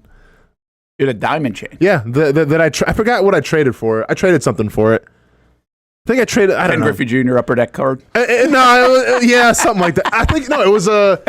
I think I traded a Harlem Globe. I had because back in the day, Fubu was rocking like the Harlem Globetrotter jerseys. So I had a couple like Harlem Globetrotter jerseys I got for like I think Christmas or something, and I traded one of those. I'm sure my mom really appreciated that. But I traded away for like this giant chain. It was like a giant basketball chain. What are you gonna do? I don't know who, by the way, started the old wedding gift thing. Like between, I don't know if that's like goes way buying back. wedding gifts. Yeah. Oh, Brent, to this your is like fiance. this is like medieval times. Huh? Is it all the way probably? back? Yeah. Probably goes back to dowries. I got Steph back. Of course, I was 22. Didn't have a ton of money, so I got I got her a pearl necklace. Yeah. With the idea that I would fill it up. Okay. All right, so I could only afford like 8 pearl. Yeah, this is like those Pandora bracelets I used to buy my mom. This was Pandora before Pandora. That was so, and I think it still has 8. Nice, Brent. It might have a couple. I might have bought a couple more at one time. Nice, but it still has like 8. My mom's Pandora bracelet's full. When this came out, like this whole story, and I was thinking of like, hey, I wonder what Hamby's getting. Like the Hamby's are going to do. Yep. I was like, oh, that's a good gift idea for Steph. Sometime I should finish that sucker off. You know what she got? You guys aren't asking, so I'll tell you. Yeah, please. You know what? You're gonna laugh at this one. She got me a cuckoo clock. For your wedding gift? Yeah. Why? Because I really wanted one. So I'm there, like it wasn't really my aunt, but we would go to this house. You know how you get people that you're close to, you call them your aunt and uncle. Yeah, whatever. of course, man. And so they always had this cuckoo clock. I was like, I always thought it was pretty cool that they had a cuckoo clock. Yeah. And I had no idea about a cuckoo clock. I didn't know if they were like super expensive or whatever. Yep. So I was like, I want a cuckoo clock. I like it. And so I don't know if we had that conversation or whatever. I kind of forget. But I got a cuckoo clock. It still is up at the house. Doesn't work. Yeah, you can get it fixed, though. It's all good. We could get it fixed. Still takes up some space. That's what's all important, man. Yeah, cuckoo clock. That's what we got. Hamby, you got your groomsmen's gifts all taken care of? Yeah, I got those. Okay. What you want to give us? No, they might listen. Yeah, they might be listening. Is that supposed to be a surprise? So I don't know. Hey, somebody better listen. That's in that groom's Bible or AR-15. Well, you went on the retreat. I figured bonding. Hey, God, thanks for coming to my wedding, man. Thanks for standing up. Here's your complimentary AR-15. What was it? What was the ammunition on that? Remember, that's what we had brought up. Oh, yeah. The ammunition. Yeah. I forget what it was now. I can't remember either. You talking about the dynamite? Yeah, is that what it was? The Tannerite? Oh, Tannerite. Tannerite, man. Hey, can we shoot some stuff at your wedding? Go ahead. Come on. I like it, Brent. So, hey, we're like literally, what day is today? 10 days away. 10 days. 10 days away from the wedding. You getting nervous? No, the hard part's done. That was the engagement. I'm getting nervous, man. I have to get my suit out of storage and get that dry cleaned. We have to wear a suit? Oh, I'm probably going to suit it up. You don't have to. Okay. Austin, I know, as casual as you are. Oh, no, but listen. Golf shirt? I rock suits for weddings and funerals, man. That's kind of my thing. Cool deal. Yeah.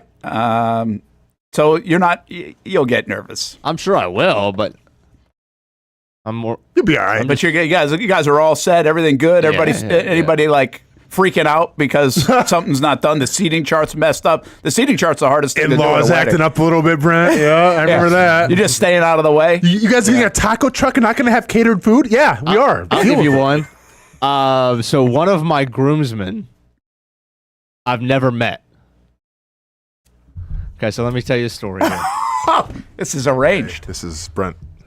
So are you gonna step in here, or do I have to step in? Okay, so we have a lot of our bridal party is big. One of my really good buddies, he moved out to Indonesia in February of this year. Okay, wow, fresh start. Wanted to go travel, do all that. That's cool. Originally kind of planned out to be out there for 2 months.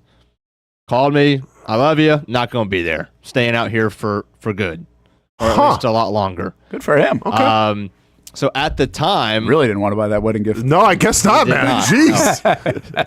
At the time, my fiance was in Hawaii because she has 3 friends that live there. They're all sisters. Okay. And one of them's married. One of them was jokingly talking about just Sarah had shown him the suit. It's a tan linen suit, and he was like, "Man, I would love to get that one." And they were just talking about that, whatever. Okay. Well, the next day is when my buddy called me. I'm not going to make it. I told Sarah, and it started as a joke. The suit was actually on sale that day that I told him, and he was like, "Dude, I'll buy that thing right now." And I said, "Let's go. I'll meet you at the wedding." How many people are in the wedding? In the wedding, like groomsmen and bridesmaids. Oh gosh, it's a big one. Oh, I can tell. 20.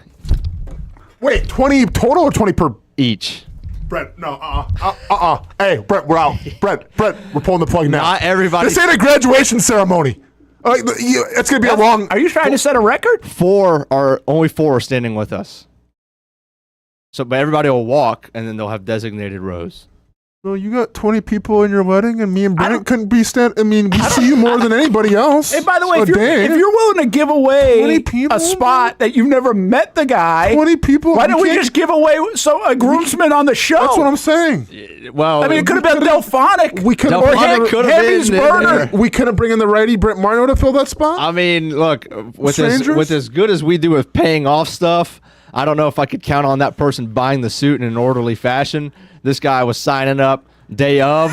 I can't count on 20 people right now to show up for me, Brent. I was going to say, I don't have 20 friends. People. And I like it that way. So this poor photographer. Poor photographer. Oh, he'll be fine. Your poor in-laws. Oh. I mean, how many people are they paying for it this way? Oh, it wasn't my idea. Hey, be honest. Your fiance's last name, is it like Jobs or something? Or like Bezos? No. Did we not go over this? Bezos? Yeah. Neither of those. Oh, okay, because she doesn't have time to listen to Brent Austen. I guess not, man. Got to make that money. I can't get over it. I'm sorry. I can't either. Like, that is amazing. Are you seriously trying? Is Guinness going to be there? No Guinness. And I don't mean beer. Like, are we documenting this? You got plenty of space in Callahan. That's good. There's a lot. Oh, man. I'm going to tell you. I'm going to give you two newlyweds advice right now. Here we go. Like, one of the secrets of life is to not have too many friends. Quality over quantity, Brent. Yeah, you don't have too many friends. Like, you don't. It doesn't matter. Like, I know everybody wants a lot of people to show up at their funeral, but it's not worth it for the other, like, however long you live to deal with. 40 people? That's amazing. We had like 70 at my wedding. At your Seriously, we had 70. 40 in it. Actually, you should have done something. You could have been a trendsetter here. This is going to be... You should have done like a 100-person wedding, and every one of them was in your groom's. Is this outdoors or indoors? Like, everybody was in your wedding ceremony party. is outdoors. Everything else is indoors. Nope. See, you went from a suit, Austin, to now I'm rocking a sleeveless shirt. Go ahead. Because it's going to be way too hot out there with 40 people trotting in with the hand and the music. That's like 10 songs. We'll jog them down. You should better jog them down. You should wear. You're going to be in Callahan, and I can't drink some in fight camp. Jack Kiser can probably get you a hat. Yeah. You wear a trucker hat with a sleeveless shirt, and it'll be like, where did this guy come from? I just work here. Jack Kiser. Oh, man. That is amazing, Hamby. I can't. God bless you. That's wild, man. God bless your family. I respect it, yeah. Your rehearsal dinner is going to be huge. Are you doing a rehearsal dinner the night before, Thursday? Mm-hmm. Thursday and Friday. I mean, Brent, it could be a 2-day rehearsal dinner with that many people. Could be. It's a lot of people to serve. That's true. Yeah. Everybody who's going to line up that party is going to be like, oh my gosh, this is the longest rehearsal dinner ever. I don't mean to make you nervous. I'm stressed for you. Oh, no, we're all set. Oh, all of a sudden, a dress doesn't fit right, and then that person, dude, 40 people is a lot, friend. I'm just saying. That's awesome. It's a lot of personalities. 10 days to go. The countdown is on to the wedding. You're working all the way up until Wednesday, right? Mm-hmm. Or through Wednesday. Yep. So, are we doing the show from there actually or not? It's on a Friday. It is. What time's the wedding? 4. Okay. We're good then. Probably, yeah. Probably. I don't know if it makes sense. It's like an hour drive from Jacksonville, right? Yeah. Okay. Yeah. Okay. I thought about it, but it's like with our 10 to 1. Now, we could do a pregame. Mm-hmm. Pregame show. I can join it because, at 10 to 1, what am I doing? Jason Hamby, how you feeling today? Yeah, you might take us through it. We might actually get you on live on Friday. Okay. That'd be cool. All right? That'd be cool. Reporting from... And introducing... an hour, we'll be introducing us to your groomsmen. We have the bios. It's going to be... Yeah. It's going to be like a Trent Baalke draft. This is... 13 picks. Just like Sunday Night Football intros. And then some, Hamby. Oh, yeah. Yeah. Both offense and defense. It's going to be both starting both lineups. And I don't know. The Jags picked as many undrafted free agents as Hamby has in his wedding party. It's true. Groomsmen. And now your starting lineups. By the way, how about the DJ that's going to introduce you guys in the reception? No, that's not. Not doing that? Not everybody's getting an intro. Wow. You have to cut some corners. Wow. Imagine being in the wedding and you don't get your intro, though. Dude, right. Imagine having to buy the suit, show up to the rehearsal dinner, and you don't even get an intro? And you don't get to stand up. Wow. Oh, give me a break. This is. What was the cutoff for this, Hamby? What do you mean? Like, how did you determine the 4 that are standing up and the some that aren't getting introduced? Was that hard? No, that wasn't. Hey, imagine being the one that didn't make the cut. Imagine being like 21 and you're like, sorry, hey, just couldn't make it. We're inside 10 days, so it's really unlikely, even though it sounds like you guys have a lot of friends, that you'll meet somebody else that will be worthy of the party, groomsmen party. So if somebody does fall out, like somebody else moves to Indonesia in the next week, then we will give away a spot. Okay. In the groomsmen party. That's fair. Oh, man. Man. That's unbelievable. That's awesome. It's going to be fun. Well, Hamby, can we get if we can't get like the intros, can we get like a roster at least so we know? With like pictures? They'll be on the I'm trying to pay my respects. the program. Yeah. This is it. This is It's gonna be the Kiser. This is the wedding party. Which, by the way, this is what you really should do. That would be fun. That would be fun. That would be fun. Like, you get the program and stuff. Yeah. You should hand out like everything.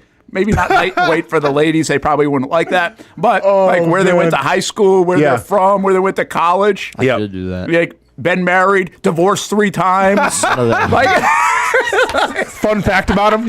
Everyone gets a fun fact. that would be awesome. Yeah. That's actually a good. See, Hamby, have it done by Friday.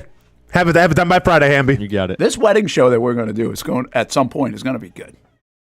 Just breaking down weddings. I love it. Brent and Austen. That'd be fun. I mean, I feel like there's something there. Yeah, I like it. We'll try it. I like it. We'll take a break. Brent and Austen show, the Action Sports Jacks 24/7 Network. Hamby just regrets telling us so many things. You thought the royal wedding was like extravagant. 20 and By the way, what the hell kind of stretch limit? Do they make stretch limousines that big? No, sure don't. For the wedding party? Limousine. Oh, no limousine. It'll be. They gotta show up in style, Hamby. This is Maddox, and right now I forget his last name. He had a home run last night. Hey, Lucas, will you fix the shortstop area? There were 2 hops like that yesterday at St. John's Country Day. Poor shortstop's going to get his face taken off. This kid's good, Braden Harris. Hey, good stuff. You saw him up close, Hamby? The FSU commit throwing. He was in the low 90s yesterday. He's got good stuff. Yeah. Good stuff. He's a junior for St. John's Country Day. They win last night, game 1. They get a chance at game 2. Trinity Christian can as well. If they win tonight, they go to the Final Four. We got softball starting. We got boys volleyball, lacrosse. We got everything happening. Championship time of year in high school sports. There's a saying in sports, you can't win them all, but you can win a lot with good folks on your team. Like that one painter, First Coast. It's tough to beat the sun in Florida, so your home fades. It's tough to beat that HOA when they come calling. Beat the sun, beat the HOA with that one painter, First Coast. And it's a good time to do it. Less rain to work around, and painting in mild temperatures is perfect. After all, the paint bonds to the surface so much better. Give that one painter First Coast a call at 904-417-3557 or look them up at first-coast.thatonepainter.com. Fast estimate, guidance on color and HOA requirements, and the highest quality job you'll find anywhere. Be a big winner in your neighborhood with that one painter First Coast on your team.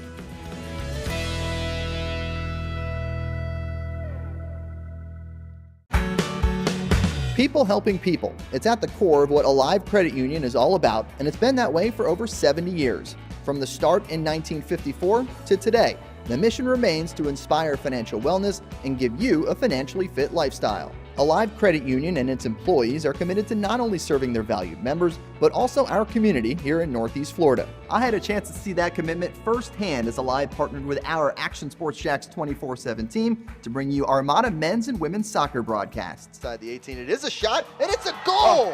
Chloe Chivers! And that connection to the community continues with Alive Credit Union's support of the Police Athletic League of Jacksonville. Alive Credit Union's commitment to our community also involves serving the financial needs of all first responders through the recent merger partnership with City and Police Federal Credit Union. Join the community and become a member of Alive Credit Union today. Find out the many ways you can be inspired in financial wellness at alivecu.coop. It's fast-paced. Hands off on first down, and there goes Edward Vander. High fly. Wide open receiver. It's caught. Action-packed. Weekend fun. Fun for the entire family. It's the Jacksonville Sharks. I feel like anybody could play in this league. It's gotta be like backyard football, right? Whoa! This ain't the Arena League, Brent. This is the indoor league, and they play defense here. It's a lot safer to just watch the professionals play. And watching is a lot of fun. A party in the stands at the arena for kids and adults. And it's indoors. Get out of the heat for the summer and watch the Sharks shine inside. Jacksonville Sharks football, season number 15. It's the Drive for 5, and it's still alive. Get your tickets at jacksharks.com. Are you about to graduate high school and haven't decided on what you want to do when you get done? Well, one option is to apply to become a student in the Electrical Training Alliance of Jacksonville. Their program offers structured classroom and online training along with on-the-job training so that you can earn while you learn. Still not convinced? The folks at ETA Jacks are a tuition-free 4-year apprenticeship program. There is no tuition and no student debt. Just pay for your books and your fees. That's it. Now, speaking of pay, students, they start off making $40,000 per year, including benefits, and they graduate, get this, making over $80,000 per year, including those sought-after benefits. Now, that sounds pretty good to me, and if that sounds good to you, it should check off a lot of boxes. So head on over to etajacks.org and apply by May 15th. Again, the website right here, etajacks.org. Don't wait, apply today.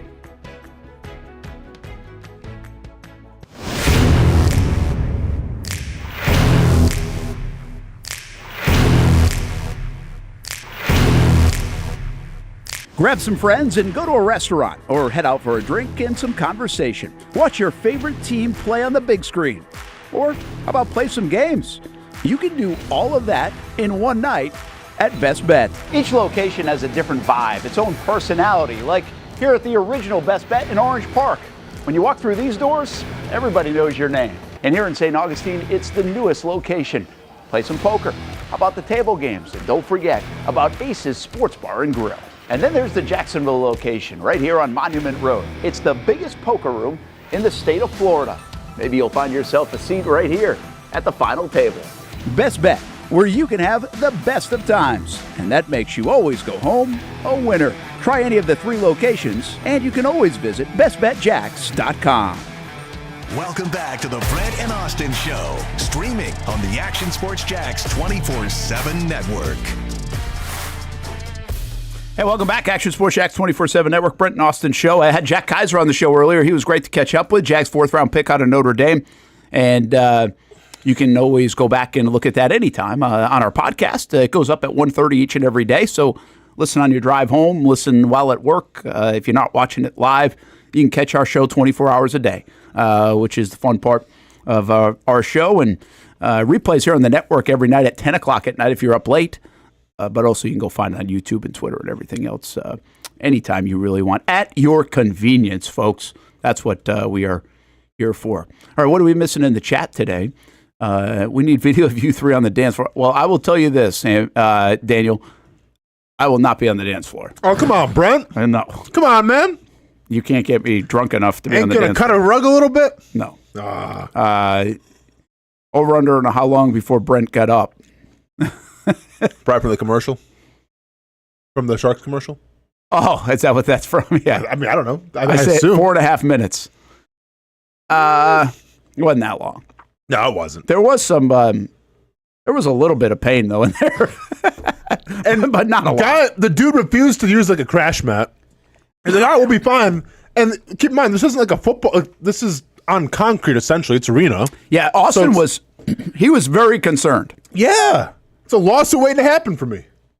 I didn't think it was that hard, though. Like you said, it was going to be really hard. Now, again, I know you didn't drive me into the ground, but like, hold on, he wanted a crash mat. Well, because now you're questioning like my toughness. No, that was 20%. No, just to let you know. Well, maybe 25. Nah, it was 20%. I have a good feel for it. That was 20%. I don't know. Some of them got in there a little bit harder. That was 20%, Brent. Hit the X button. That was 20%. Yeah, but yeah, he wanted me to have this crash mat. And I was like, it's still turf, like because underneath it's obviously the cement. Yeah. But I didn't like that part of it was fine, although I was bleeding a little bit. But but he like at first I think you thought you were gonna like fully drive me into the turf, which then the crash mat would probably yeah. But then we all risk injury. But then I was worried too, like. Because, you know, like, you have to know how to fall correctly. Like, I don't want you to put your hand down because you could break your wrist. That was a good idea. That was good you told me that. I'm trying to help you out, you know, you could... I was stressed. I was stressed. He was stressed out about it. It was funny. I was stressed. It was funny. Like, I was like, let's just go. Come on. Like, we're doing it. Like, there's no backing out. And then you want to do it again. I'm like, I think we got it. Nope. Yeah, we did. I think we did like 7 or 8 takes. Yeah. Listen, if we're gonna be in that mode, we're gonna make sure we had some. It's a good point. But yeah, overall, it wasn't bad. It was kind of fun. I will say this though, once again, and I've said this for years, and I don't really think people believe me. I don't care if they think they believe me or not. I say it with, you can send me the offer right now, Jacksonville, the Jaguars. I have said for a long time I would not play a series in the NFL for $1 million. Yeah, I would not do it.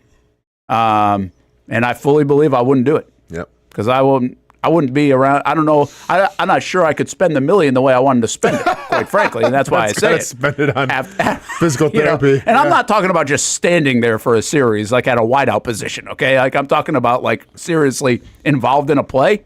No. Yeah. Well, even that at 25%, I got done with it. And I think I said to Marcel, I was like, wouldn't do this. Like, I don't know how. Like, all I could think about was Gardner Minshew getting almost like decapitated in that preseason game where his helmet was on all like different ways. I'm like, and I knew it was coming here. And it was at 25%. If that. Mm-hmm. Oh, 20. 28 sometimes. 20, Brent. But the thing about it is, yeah, you kind of know it's coming, but I would think as a quarterback, right, in the NFL or any league, you're not supposed to think about it's coming. So you're thinking about all these other things. Yeah. And then you get blindsided. Think about some of those nasty hits where you get blindsided. Some of them you can kind of see them coming, so you gear up a little bit, I think, if you're a quarterback. Mm-hmm. But all those blindside hits where you just... I could not. I was envisioning it. And I was just like, no way, man. Like, you guys are nuts. Like, this is crazy. Yeah. It is a crazy game. I wouldn't want to do it. So I haven't wavered. No, bad. You're really going to have to drive the dollars up. Like $1 million ain't enough. And that was even before inflation. Yeah. Fair. I wouldn't do it. Fair. Hamby, you do it, right? You play playing football, you're good to go. For a series? Come on, man. $1 million? Yeah. You must be marrying into money, huh? The way you're hesitating, you must be marrying into money. No. Well, okay. Hey, here's the deal. Hamby, if you're going to do it, I would do it before next Friday just so you don't have to introduce your whole wedding. Hamby, you could do it. I feel like I would, if it was 1.5, I'd do it. Wait, do I have to pay taxes on the one? Yeah. If the $1 million's tax-free, I'll do it. Okay, tax-free. You got it. If I get $1 million into my tax-free, account, I was figuring directly wired. I'll do it. Screw Uncle Sam somehow on that $1 million. And hey, hopefully the series isn't a freaking drain the clock, 15-play trench battle. Yeah. Maybe we get a score within 4 or 5 plays. Yeah. See, I think, like, Brent, I get what you're saying, Brent, because you've been on the sidelines, so you know what it is. It's insane. But also, I feel like if you're on the younger side, if you're halfway athletic, like, yeah, you're probably going to take some sort of damage, but like you'll be all right. Like the pads do serve a purpose. Yeah, I get that. I understand that. Here's where I come from with that. It's really a crazy respect for the game. Yeah. So again, I've seen it on the sideline, and what I always say is the sideline you can watch from the front row. Mm-hmm. I think, and believe me, I've seen people watching from the front row, and it's a great spot, it's a great seat, and I'm sure you can see and hear things. We watch from section 203, like that's where my family is, and that is totally different than sitting in the front row and what you can see and hear and everything. But when you're literally 3 yards off the field or a yard or two off the field, like on that yellow line, like where the players are standing, and it's just insane. Like it really is. Like, and I would even say like you can feel the difference between preseason games and regular season games. Yeah. In that sense, and then there are some regular season games that are a lot more. And it's not every play that you're like, oh my gosh, I wouldn't get up. But there are a lot of them. I just don't think I'd get up. And so my point in saying this is there's a macho part of everyone, including myself, that would be like, oh, I could handle that. Like, oh yeah, I can do that. Everybody can do it. And I'm telling you, folks, I don't think you could. Like, some of you could. Yeah. Absolutely. Some of you would say, I play junior high football. Well, I know what it's like to get hit. Like, dude, I get it. Ironically, like, you think of the trenches being, like, the place you don't want to be. That's where you want to be. It's probably because it's no collision. Because, it's collisions. Sorry, but not like... But it's not... Oh, yeah, man. Like, The high speed. It's not a high speed collision. I never thought about once, like, man, I shouldn't be playing this game, or like, I'm scared to play this game. Never thought about it once. And then, like, whatever, my second or third year in Indianapolis, I've told this story before, but when Austin Collie got knocked out for the last time and he was done by Darryl Smith, I thought I saw a dead body, honestly. Because, like, the way that he got hit and then the way he was laying there, I'm just like, okay, cool. Now I just saw a dead body. And, like, if you go back to the play, like, you see me crying because we obviously were taking a knee because thought he was dead. Dude, I got tears in my eyes. I'm like, it's supposed to be like this, man. Like, this is football, but, like, what are we talking about? So, like, that play, like, I'm telling you, if you want to play football, trenches is where it's at. I think I'd be signing up, getting $1 million for a 3-month recovery, a concussion, 3 cracked ribs, and a broken forearm at a minimum. So if I would trade the $1 million, I'd do that for a 3-month recovery.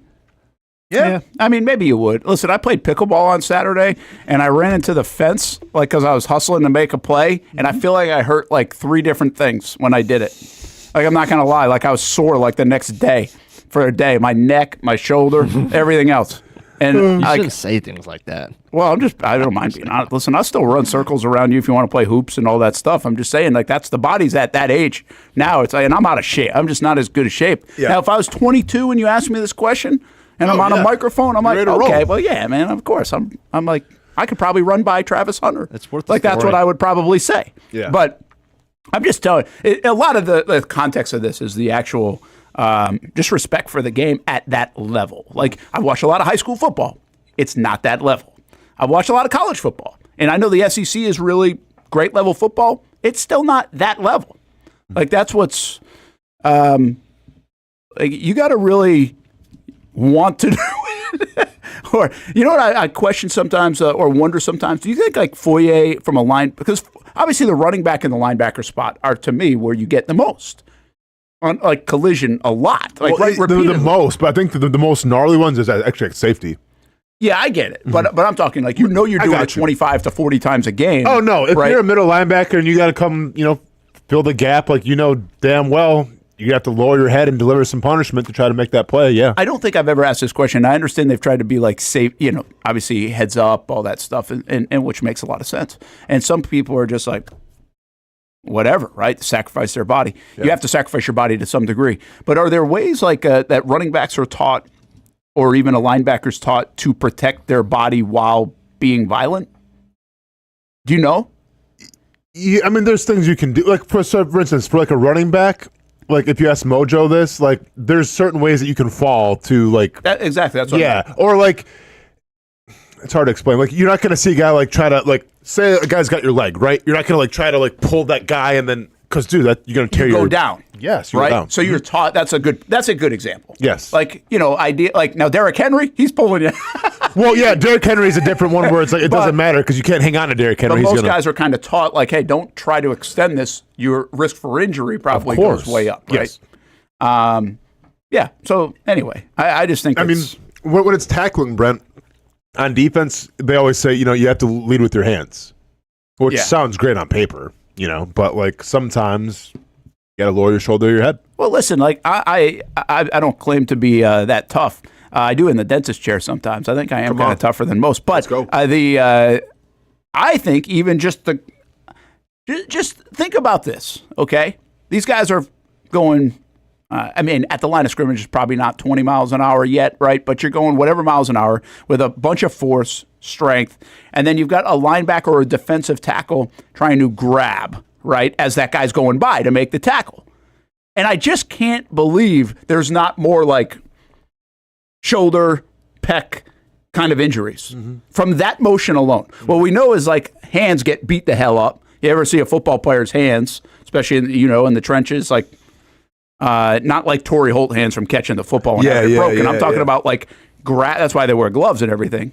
But just even those little things, like, it would hurt. I mean, like, trying to grab a guy, and it feels like it would just hurt for the next, like, for the rest of my life. Yeah. I mean, if you want, like... I'm not envisioning getting knocked out on every play, like your Austin Collie reference. I'm talking about just like a natural play, a big hit collision or a regular collision. Like, I think those are... The pads can only do so much. For sure. And it's funny because, like, when I played, and granted the rules are different now, but, like, I was never... I was never worried about like that. Like, oh, look, here comes Brandon Jacobs through the hole. I gotta like take, I hit him low. But like the only times on the football field where I was genuinely nervous, where I was genuinely like didn't feel comfortable, was when I was a wedge buster, like my first 2 years. Oh yeah, because this is back when with the real kickoff rules, where it's like, okay, these two guys in front of you are gonna hold hands, and they're gonna lower their shoulder, and they're gonna try to stop you from. It's like Red Rover on steroids. Yeah. And it's my job to go, as fast as I can, because you have to go as fast as you can. If you slow down, hesitate, well, then you're going to get depleted. And so you have to go down as fast as you can and try to split those two guys and lower your shoulder, and hopefully it works out. And hopefully you don't go helmet to helmet. Hopefully you don't put your arm out. It's just, there's so many variables. Oh, and by the way, sometimes there could be a sniper who comes across the field, which happened to me a couple times, and earshots you. Obviously, those aren't the rules anymore. But like one of my very first times on breaking the wedge, I was supposed to, I forgot who we were. I think we were playing Cleveland, and a guy like full speed. I forgot who it was, but full speed comes. I'm running down the field, and boop, and depleted. Man, like didn't even see him coming. And it was supposed to be. So the way that works is if someone's by your side and they see that happening, they gotta say sniper, and then you heads can up kind of do whatever. Yeah. That's interesting. So, but dude, that play was see, insane. I appreciate that though. Like, so you were like, there was some level of uncomfortable about. It's like, hey, I got to do it because it's part of the job. But it's like this is not. Every fun. single time that I ran down on kickoff team, and sometimes I go out of the end zone and be like, oh, thank God. Seriously. Scobie, please kick it out of the end zone. Please. Yes. But every once in a while, it'd be a short kick, and you can tell they're going to bring it out, and it's like, oh, bleep, here we go. And it's just telling yourself, just lower your head and don't, because I made the mistake one of my very first times. Like, I hesitated a little bit. I kind of slowed down because it's going to hit. Yeah. So I slowed down, and I kind of got driven back, got chewed out a little bit, but it happened once, and it never happened again. How about when you got depleted or whatever, or close to it? Yeah. See what I got depleted, Brett. Well, what I picture though is like there is an element of that looks so violent and bad, and you actually like just pop up. It's like, I'm good. Well, you gotta pop. Yeah, I had to pop up because if I didn't, the guy's gonna stand over me and like start flexing. But do you remember like if it hurt? I remember I was a little like wobbly. It didn't hurt, but like probably more because you got hit in the head. I got hit in the head, but also I remember like I kind of like lost my breath a little. And I didn't like get the wind knocked out of me. I was like, oh man, that was crazy. Like I genuinely envision playing football at that level, and I would think we all have. Knock on wood. I hope you don't, and hope you haven't. But gotten a car accident of some kind. Mm-hmm. Like, and I've been in a few of them. Like one was pretty serious, sure.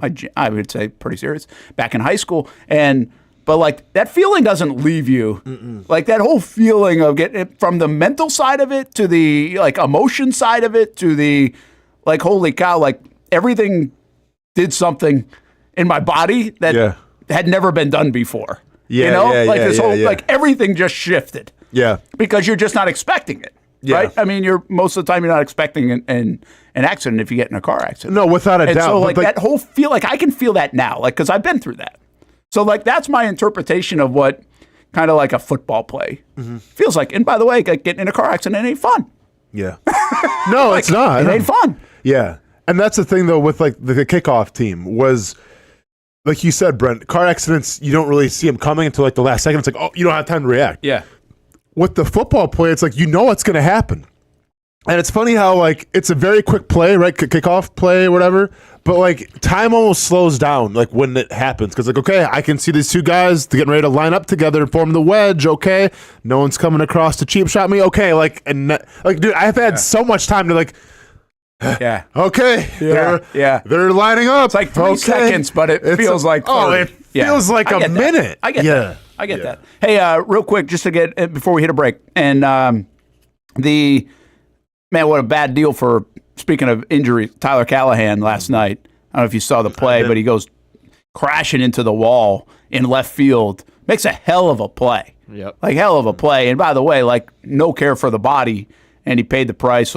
Is it a broken forearm? Broken forearm. Yeah. Yeah. And apparently I saw somebody say that if he has surgery and all that stuff, he could even make it back later in the season from an injury like that. And that there's a lot that goes into that as a hitter, right? Sure. Like how strong is your forearm and stuff at that point. But I mean, that could have been worse. Like, I saw that because I had heard the news, and then I saw the video later, and I was like, that actually could have been even worse. Yeah, I was almost hoping for like a clean break so that we can just like, it's not elbow, it's not nerve, because he's had UCL surgery before. It's not, he tore his shoulder or anything like that.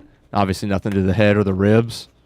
So, I mean, for what it was. Yeah, because, I mean, really his like head and his whole body, like kind of, his upper body went weirdly into that wall.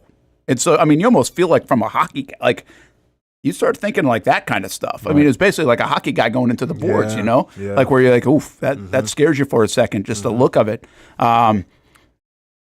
It can't be a catch. I know a lot of people are debating whether it should have been a catch because what happened also, like he goes in, he crashes into the wall, like awkwardly. He catches the ball, like he caught the ball. Sure. But when he realizes he's got the injury, like he starts to grab at the injury, like this is happening pretty fast. So and the ball falls out of the glove.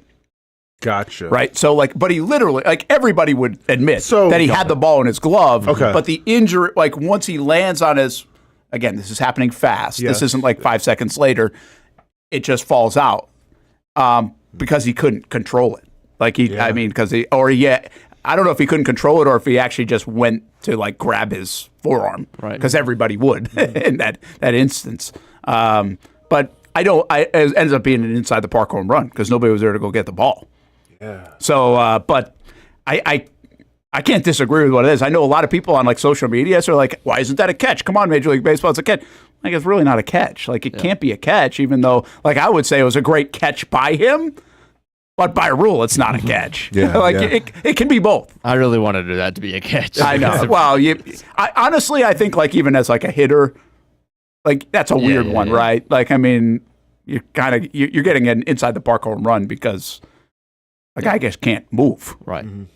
So that's kind of odd. But you said the worst injuries that I think you brought this up, like worst injuries that you've seen, and I don't really know where my mind goes. It's interesting you said that. About Collie, right? That's probably where your mind goes. Yep. Mine does go to the Puz because I heard the scream more than I saw the injury, like down there, and that's where all this kind of conversation comes from and has for years. I think there are just some nasty, like who's the kid? Oh, is it the Louisville kid? Kevin Ware. Yeah, I mean, they're the South Carolina running back, Lattimore. Yep. Chubbs was really bad. Yeah, those ligament, knees, feet. Like those are gross stuff. Well, I mean, who was it? We had a couple in a row. It felt like where basketball players' their foot was sideways. Yeah. I think Kevin Ware, Paul George. Oh, Paul George had one of those too. Like that's gross. It is. Yeah, it is. No, it is. Like like. Well, and by the way, in your world, you see some nasty stuff, like somebody actually trying to snap a guy's Gordon arm. Hayward. Oh, Hayward. Yeah, that's a good one. He came down on off a dunk or something, I think it was. But, those some nasty injuries. All right, let's do this. Take a break. We come back. We're going to go from nasty injuries to toughness to be able to make a play to a tradition like no other. Yeah. Who had the best Met Gala outfit? This could get fun. We haven't seen anything. Casey bringing up a fashion segment to the show is kind of somewhere ironic. Rocking that black shirt today, too. I see him. To 3 guys, including him, 4 guys who pretty much wear the same 5 shirts every day. Pretty much. That's about true. You're not wrong. Hey, Let's Go Fishing comes up on Thursday. Took you to the Bahamas last week. Send in your best catches, sports@actionnewsjacks.com. And you can be a part of our show on Thursday. Paul Dozier will likely swing by. Presented by Nimnik Buick GMC and Armor Guard Exterior. Let's Go Fishing on the Brent Austen Show. Send them to sports@actionnewsjacks.com. When it's time to get a new car for anyone in your family, just remember, nobody but Nimnik, the #1 Buick GMC dealer in Jacksonville. Get the latest price breaks on 2023 and 2024 models or the newest 2025 vehicles in the showroom on Phillips Highway or shop online at NimnikBuickGMC.com 24 hours a day. GMC Sierras, Yukons, and the redesigned Acadias, or get the all-new redesigned line with Buicks. It's nobody but Nimnik, and part of the reason why is this is a first-class buying experience here at Nimnik Buick GMC. You're not just a customer, you're a friend. This is about getting a vehicle that best fits you and getting you on the road, and also helping you and your family down the road. Nimnik has a treating you right guarantee, courtesy respect, fairness. The most Buicks, GMCs, and Jacksonville's only Car Bravo dealer, nobody but Nimnicht. Who has put in the most years and stands behind a better experience? Nobody but Nimnicht. GMC. We are professional grade. If you look good, you feel good. And the medical professionals here at Ponte Vedra Vein and Aesthetics are here to make you feel your best. I'm on camera every week, and I have a confession to make. I'm not always confident in my appearance. So when I found out about the wide variety of procedures here at Ponte Vedra Vein and Aesthetics, I knew help was just one appointment away. Medical Director Dr. Megan Deacon Casey and her board-certified physicians have been using the latest in cutting-edge technology for the last 10 years, giving men and women their personal confidence boost, from Botox, fillers, Morpheus 8, and so much more. The hardest part was figuring out what I needed. Thankfully, the medical team walked me through what would work best for me through a free consultation. Even better, to celebrate their 10-year anniversary, the team at Ponte Vedra Vein and Aesthetics are hosting an open house May 1st. Learn about the array of procedures. There's also chances to win big prizes. Come look and feel your best with Ponte Vedra Vein and Aesthetics today. I've been telling you about CGC Water Treatment and Plumbing for a long time now. Their drinking water systems remove up to 99% of contaminants. We've had a Connecticut water softener and drinking water system in our home for more than 7 years. You can see the difference whether you're washing clothes, the dishes, or what I like to do most, fill this up for some coffee every morning, and mostly all day. Remember, if you're not filtering your water, you are the filter. Don't be the filter. Right now, you can get a free Connecticut reverse osmosis system with a purchase of a Connecticut Premier Softener. The experts at CGC Water Treatment and Plumbing will test your water for free and determine your water score. Don't know your water score? CGC will find out and recommend the appropriate Connecticut water treatment solutions so you can improve it. Call 904-552-1242 or visit cgcwater.com. Ask about our 90-day love it or leave it guarantee. CGC Water Treatment and Plumbing, an authorized independent Connecticut dealer. Florida license number CFC 1432579.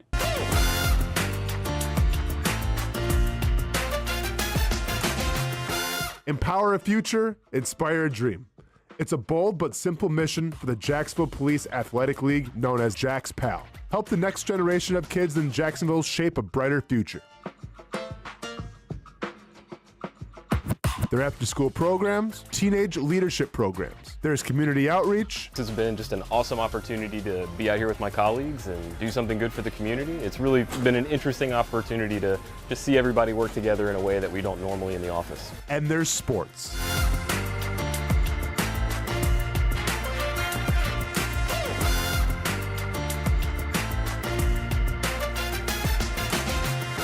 There are also ways you can help the next generation with a donation of any kind. Just visit jaxpal.org to get more information. Empower a future, inspire a dream with Jax PAL. Most of us know how to throw.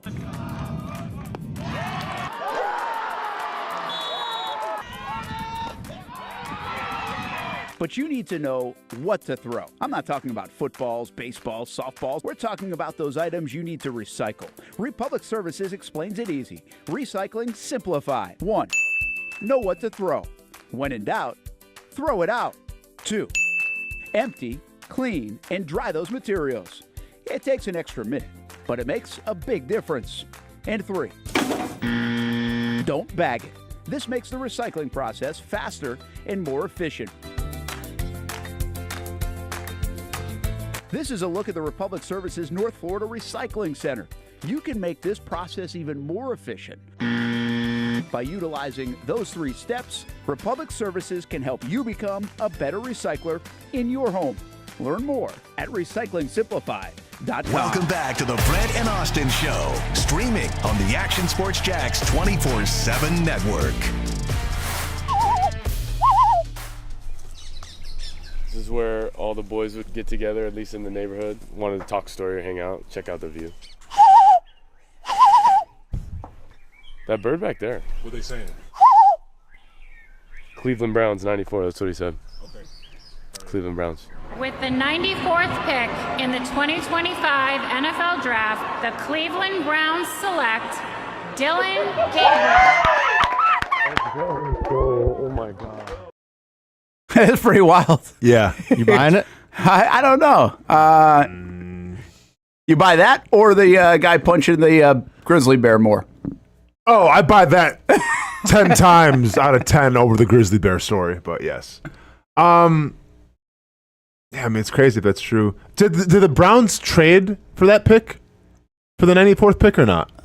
That's a good question. So I'm trying to see, it wasn't the Jags. I know that. Okay, well, I mean, I don't. Maybe they didn't. I'm just wondering, Oh, yeah, to see the validity of it? Yeah. I can't imagine. Because if the Browns were always there, then okay, maybe he had a feeling. But 92 feels like something. Oh, yes, they did. They traded for it? But I don't know if they did it on this day. Did trade for the 94 pick with the Buffalo Bills. This is according to AI. Okay. That would have been Why does AI pop up first on the Google NFL stuff? Network says the same thing. It's taken over, Brent. So was it on draft day, Hamby? Do you know? Or was it 2 months? You know what I mean? Pretty sure it was last on year? draft day. Okay. Well, so that would put a little less likely. Was that not Amari Cooper? Was he on the Browns? Amari Cooper was on the Browns, yeah. And got traded to the Bills, did he Correct. not? Yes. Oh, so that could have been that trade from a while back. Very well. That's the curiosity there, but interesting. You know what? Go ahead. No, you go. No, I was just because speaking of where everyone's picked and everything, you've seen obviously the prank calls, right? Of everyone. Yeah. I saw a great idea online where someone suggested that instead of calling the player, let them know they got selected, let the players know when we all know, on TV. When the selection's on the television, that's when the player finds out. I saw that. And that way, we don't have any leaks of we go on Twitter and we find out who the pick's going to be before it's even announced. Have the announcement be officially when it's actually announced, and don't have the teams call the player. And then as soon as it's announced, then you call the player. Of course, yeah, for sure. Okay, but there's a reason why there's a reason why they can't do that. I think can't or won't. Well, probably both. Okay. I mean, you certainly could do that, but why you won't do that? And I think I read this maybe this was in Mike Silver's. No, he talked about it. He was right? just to make sure they're alive. Well, not only that, but make sure they're not going to pull something hey, I'm not coming. You know what I mean? You want to be you want to be able to sense it's not an Eli Manning thing. Isn't it too late for that? Yeah. Well, a lot of times it is, but I just think. Yeah. Well, hey, by the way, I'm not coming. Oh, okay. Well, we already put the pick in. Yeah. Because by the time you're calling, they've put the pick in. There's no way. No, that's not true. Well, that's not true according to what they said. They called. How much time do you get? If you read the article, at least the way Silver presented it this year, and I think I've seen this in the past, and not just Silver, but it's most recent one in my mind, where they were a little bit up against the clock and trying to make a couple of these deals. They had 2 minutes to go, and it was the Detroit Lions, actually. That's what was part of this article, where the Lions were hey, let me make sure our guy, we just got to double check with our guy, had a minute to go on the clock, and okay, you're good? Yeah, but they did that before putting the pick in. Can you imagine a third or fourth round pick getting drafted? Be actually, I don't feel like. And I don't want to be morbid and all this stuff. But let's just paint a scenario where something crazy happened at this guy's draft party. Okay. Right, and whatever reason, I mean, who knows? Maybe the guy had sudden cardiac arrest or something like that, and you try to call him, and you just drafted a player that passed away 5 minutes earlier, I mean, yeah. Well, okay. I'm just saying that's why. What are the odds of that? No, they're not. But especially for the Jags, a team that does no interviews. What? They haven't talked to any of these guys. I don't think they're going to draft a dead person. I really don't. Well, again, I think there's going to be. Well, but why wouldn't you? We would hammer them if they hadn't called. I don't know. I don't know what the difference is between. I know that's very more. I'm just giving. Yeah, but when's it ever? Okay, so when's it ever happened where someone's called oh, by the way, this player is not healthy? I don't think it's ever happened in the history of the NFL draft. I feel like I don't know that. We don't know. I don't know that either. Hey, the reason why you don't know that is because we don't know if that person got picked. I'm not telling you they died. I'm just saying something happened, and they were just we're not taking. I feel like that would have got out though. First round wise, I feel like you would have to know because the guys that aren't at the draft usually have a camera at their house. And if there was a camera at their house and somebody was straight trying to resuscitate them, I think that would be obvious. Hey, we got a situation here. Good point. And now in the 6th round, I mean, I guess in theory. And there could be other scenarios. I'm just saying, okay, let's just take Shedeur Sanders. Okay.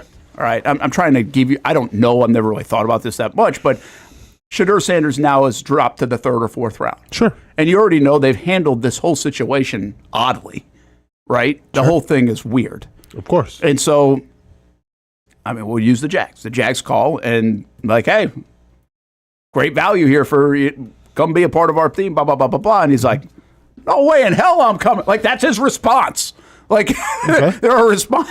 And you're like, what are we doing picking this guy? We're not doing it. Like, could you do that as a team? Like, is that why you call, just to get like an instant reaction instead of hearing like, but like Pat Bryant's house, you know? But I don't know, man. I'm a little confused though, because I feel like the pick is in when they call. So like as soon as like the pick is in, then they'll call. So like if the Jaguars were to call him and be like, hey, want to come to Jacksonville? He's like, no. Like, oh well, we turned the pick in, so you're coming to Jacksonville. Like I don't think there's enough time to call somebody and go, he doesn't want to come here. Oh, wait, go get the envelope back. We didn't pick him. Like, once the pick's in when they make the call. That's what happened to me. Like, I don't think that's the pick was. I was talking to Malarkey's son. Didn't even announce that I was a Jaguar. It said Austen Lane, Jacksonville Jaguar. He goes, "You want to come to Jacksonville?" I'm like, "Okay." Oh, so I guess maybe everybody in the does later it rounds. I feel like it goes too fast. Too fast. And you guys might be right. I'm just telling you. My understanding of it is they call and check before they call the guy. Like now, Mike Perkins is the guy that calls, and I'll have to ask him this. It'll be. I know it's pretty. Everything's pretty swift. It's all bang bang, right? But they, in my view, let's just call it a third round at number. What did they pick? They didn't pick 7. They picked 88. So at 88, the Jags, with 5 minutes to go on the clock, they say, "Hey, call Ransaw, get him on the line. Hey, congratulations, we're going to make you a pick here." Blah, blah. Once you have reached contact, then they're like, thumbs up to Perkins. Yeah, they don't Perkins have to calls the league office, and then that's done. So it goes very fast. But I really do think they call first. I would love to see a story if like in that scenario, or say there's 2 minutes on the clock and bro's like, no, what do you do? Well, because you have 3 players on your board ready to go anyway in case somebody had picked at 87. But then what if you can't get in contact with that person? Well, then at some point you're like, yeah, I know, but like, right? But well, yeah. I just don't know if it's totally out of the realm. I think. But then here's what you do then, because once again, like, I don't think it's that hard to do. I think it's feasible. And if we're really worried about players saying, I don't want to go to that spot and pull Eli Manning, then implement a new rule where if you call the player and you drafted them, live, obviously, and it's not before, it's like, okay, this is the pick, and that player says, no, I'm not coming there, well, then allow the team to pick, after the next pick, whatever, like, get back in the draft, and that player's got to sit out the whole round. Huh. That could work. That's okay. Yeah. Well, by the way, the reason this started was you guys said, why don't you just find out on live TV? Which I think would be cool. I think it'd be awesome. I actually do think that would be pretty cool. It would ruin the spoilers you see on Twitter and everything. Yeah, because here's the other part of that. If you're on Twitter? Well, the other part of that is, like, most of the time, it's so bang bang that if you look at these parties, they're like, shh, like I can't hear, right? Because they're buzzing with like, oh, we're about to see it. Mm-hmm. So, and I guess I feel like I've been in a draft room, like for a local kid or something. I just can't remember how quick that all happens. This would have been years ago now, and it's maybe even done a little bit different. But I do think, like, again, if you go back to that Athletic article, it was an interesting picture they painted about the trade with the Detroit Lions, because they had I think the Rams and the Lions were both on the hook, and they were trying to get like an extra 7th round pick out of Detroit, and they were like, okay, we'll do it. Yeah. Right. But it was, I think the way Silver said it in his article on the Athletic was like, there were 2.5 minutes left on the clock when that happened. And so now all of a sudden you got phone calls, and now the Lions are like, wait a minute, we got to make sure our guy's still good before we call the league office, and then you're down to 60 seconds and 30, and of course you don't want to miss your pick. Like that's a legit thing. Has that ever happened? Oh, Minnesota, first round. Oh, I don't remember that. Yeah, they screwed it up. I think it was a top 10 pick. I can't remember where. When was that? I was a kid. I think it was like early 90s now. Gotcha. But yeah, Minnesota missed their pick. They sleep, or were they? Well, no. Actually, I think he references it in the article, if I'm not mistaken. And there was a snafu of sorts. It was like a phone call snafu at the time, and that's someone better. So that delayed things. Oh, multiple people. But I also wonder, like, you do wonder this. The perception is you get that 10 minutes and you get that 10 minutes. Like, is there a little bit of a buffer? Like, is there a little 30 seconds in there in case, like, hey, we're having trouble call? Yeah, you get 30 more seconds, but that's it. Right? Like can you imagine the panic in the room, like for Minnesota that year, like that you were about to lose a 1st round pick? Like that's insane. Well, they went through with it. So much stress. I would have just, I don't know what the problem was, obviously, but like assuming they could contact the league office at like 10 seconds, I'd have been like, this guy, I don't care. We've never interviewed him. We don't know who he is. Oh, dude, we've all been there. We're playing like a fantasy football draft, and the time is way too much. That's true. God, I don't know. Forget it. And then it turns into like an all-pro. Yep. Hall of Famer. But by the way, a little fantasy football news, Kyle Pitt's supposed to have a good year. They said this. Hey, I'm back. Buyer beware. Oh, You're God. back in? Oh, I'm a junkie, man. I can't stop. Somebody help me. You don't want to miss now. This is a cry for help. Oh, it's a cry for help. I need help bad. Hey, before I know we're getting to the Met Gala stuff. Are we? This was a good topic. No, this was kind of fun. Yes. Getting bumped. Do you want to get to the no, we can do it. What's the name of the thing? We can Grand do Theft Auto. Oh, you guys haven't done that yet? Yeah, we did. Oh, we did it. But I didn't know if you had a comment. He had the same comment actually in the break Yeah, as it's I did. scummy. Like, yeah. Don't give me the trailer don't when you're tease like me after you just told me Yeah. that we're not coming out till 26. It's foul. He didn't It's feel a that snack. way. Like, I'd rather Dude, have I'm the going to die of starvation First before of all, May of 26 if that's a snack. First of all, me and Hamby broke this down. We started the show off with this, me and Hamby. I was pissed that it got delayed, right? It was breaking news. Had to share it. I'm upset. I'm still upset at the wait another whole another year to play the game, but at least it softens the blow knowing, well, here's some more just random gameplay footage. It doesn't soften the blow. Oh, it softens the blow for me? I think you're dead wrong. Okay. I'm excited.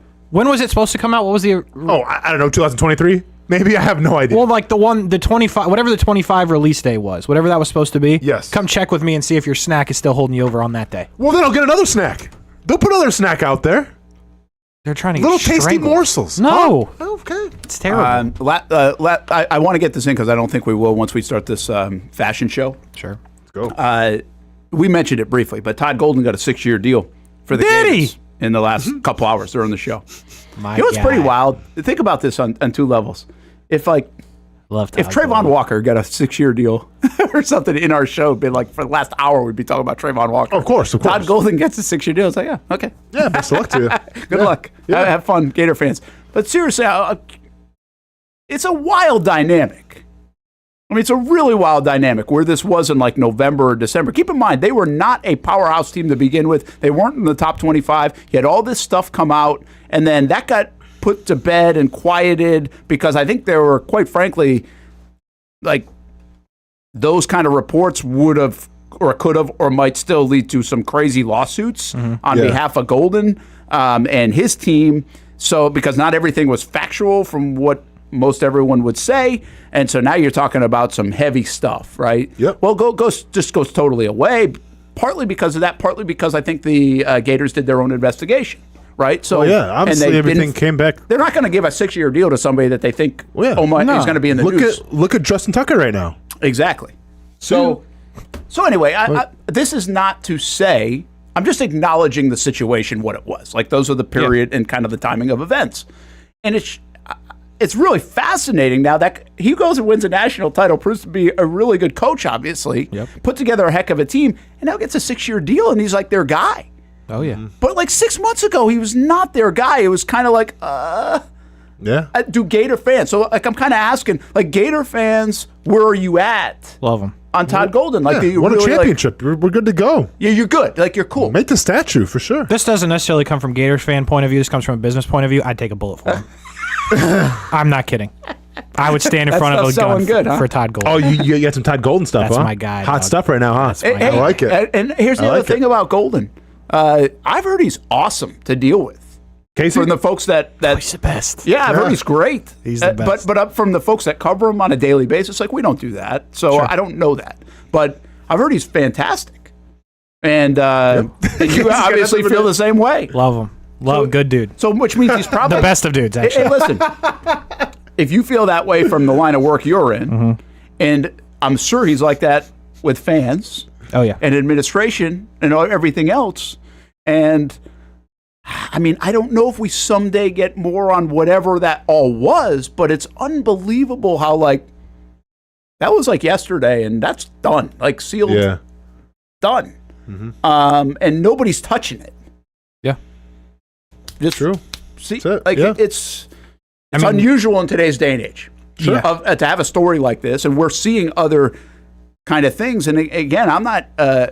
There's no guilt He's innocent until guilty, and obviously innocent here. Obviously innocent. Yeah, It is what they found. That much money in someone who's guilty. So, but now it's just now there's that other part of it. It's like Billy Donovan was beloved for his winning, right? Steve Spurrier, Urban Meyer was not necessarily. He's still not beloved by Gator fans, even though he won him 2 national titles. I mean, he was until he left. Yeah, until he left. Yeah. But like now, I'm saying like No, he's Spurrier's not. still beloved, Donovan's still beloved, and now here's your next guy. He just won a national title. Like, and I'll say this: like Sully, baseball wise, not the warmest of dudes. Like I don't know if he's beloved by Gator fans. Like I don't know where that is. I don't know what that relationship's There's a lot of like. love there. Yeah. So, but it's not. I would say it's not on the level of the others. Yeah, and that might be a sport thing, to be honest. and here's the deal: Golden, what's he? 39, young, man. something like that. 30. I don't.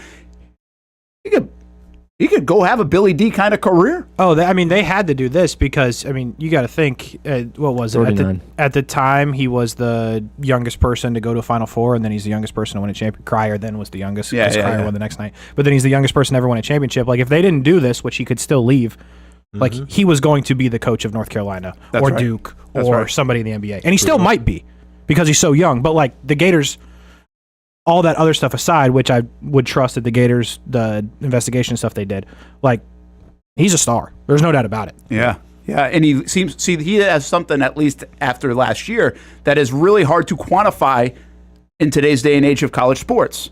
He was able to assemble. Oh, yeah. And coach.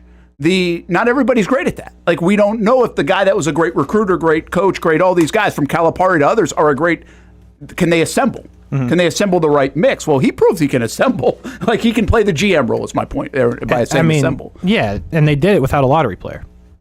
Yeah, true. Like, not even really close. Like, Walter Layton Jr. is now in that conversation because of how he played, but, like, legitimately, they did not have a guy in the top 20 picks of NBA mocks, and Condon was, like, on the edge. And really, Condon did not do much in the Final Four. In the Final Four of the national championship. I mean, he did some things defensively, but, like... That's a good call.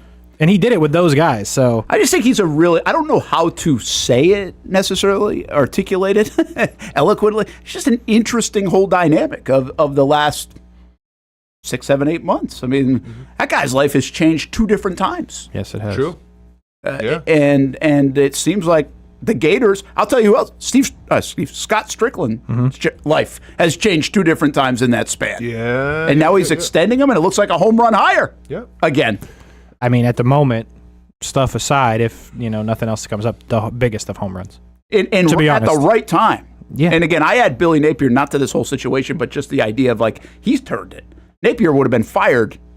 Like last October, Napier was going to get fired by the end of the year. Like he would have had no choice. And then he rescues the season. And then you got Lagway. And it's just amazing how much has changed on the campus of University of Florida in the basketball football world in, quite frankly, 8 months. Just fast. North Carolina didn't change coaches. But there was a lot of talk they would, and actually there was a lot of conversation that Golden would go there, at one point in the season. Yes, correct. And so now, again, this kind of locks him into Florida, at least for the time being. No contract is really worth its salt. It doesn't seem it. If you want to go get a guy, you go get a guy. But they seriously could have their next Billy Donovan in basketball. It's just how long does he stay, in my opinion, and hopefully he stays for all 6 years because, what a guy. Business is booming, man. Business is booming. I will say, give me a Todd Golden basketball. Like, what's it worth? Well, the ones I got done the other day are going to be expensive because he went to town on them. And what does that mean? Put like national champs? National champs, chomp, go Gators, just everything. And this was this on a real basketball? Yeah, full-size logo, championship logo balls. Right on, man. All right, give me an idea. Like, if I want to buy one of those off you, how much is it going to cost me? With no discount. Demand is high. And no increase. I'm put them up for $299. Okay. So that's pretty good. I will say I did ask him at one point during the season because I got this guy a lot. When it looked like other jobs were going to be open, I was like, should I stop getting you on Gators logo balls? Like, are we going? You actually said that? Yeah. Yeah. He's cool. He's like, nah, I think you're all right. Dude's awesome, man. Yeah, I have heard that. I can't even like give you a retweet, but he's like signing. That's cool. That's what I'm saying. That's crazy, man. I've heard that about crazy. him. No, I take a bullet for him. Yeah. I'm not kidding. Like if that situation played out right outside where I get him usually, I'd be Coach Gold, watch out! I'd be like, Coach, I got you. I got you. I'd be like, just finish the rest of the ones off that are in the car. Take them to my wife so she can do what needs to be done. I can appreciate that. Put a chomp on a couple of them. And he probably would, to be honest. If he'd be like, all right. Your life insurance policy includes Todd Oh, Golden. man. That's amazing, Casey. Todd Golden autographs in it. Best of the best. That's great. All right, what do we got? Oh, man. Oh, Met Gala was yesterday. By the way, I'm glad you brought up the retweet thing because I did want to get this out. I retweeted today. What did you retweet? 3 of them. All right. Check it out. I got you, man. That's what I like to say because what I was going to say was Mike Silver, on the show. Gave you guys some great content. I met him one time, Super Bowl. Cool. Don't know him at all, but I put out 5 clips. He has 200,000 followers. Retweeted them all immediately. Sure. Yeah. Guy's very active on And social even though media. that was like a couple of days later, that played well. That's the guy's job, right? I was like, Mike, thank you for that. I appreciate it if you're watching. But then Turn it on me. I do look at you and I'm like, hey, It's not my job, bro. hey, I'm just saying we're friends IRL. Yeah, we're homies, dude. Mike Silver's helping me out. He doesn't even know me. Yeah, I'm helping you out other ways. What? Do you like the UFC gear? I do like the UFC gear, actually. Is Golden giving you Florida Gators gear? You got UFC flip-flops? If I asked, you might give me some. He probably would, actually. Just got to go back in and get me a whole backpack. In case I got you, man. Yeah. All right, anyway. Met Gala yesterday. By the way, did you get the theme of it, Casey, before you get started? The theme of it? So every Met Gala's got a theme. I did not. That they're trying to so... I just picked out cool outfits. Yeah, so the theme was super fine tailoring black style. Okay. There you go. Fair enough. Super fine. Super fine, ... tailoring black style. Can you interpret that? Nope. I don't know. I also can. Okay, so I assume like the tailoring black style is almost like a black tie affair type thing, right? Like, but what I'm trying to get is super fine. Like, what is that? That feels that like like a a term out stitch? of like the 80s. Is that like a stitch count thing? Super fine. So I probably should do this before. It's like a hybrid of suiting with a lot of details and traditional tailoring, lapels, cuffs, buttons, pocket watches, and these types of things. Was everybody dressed like Mr. Peanut at this thing? No, there was not a lot of Mr. Peanut. Okay. This person was.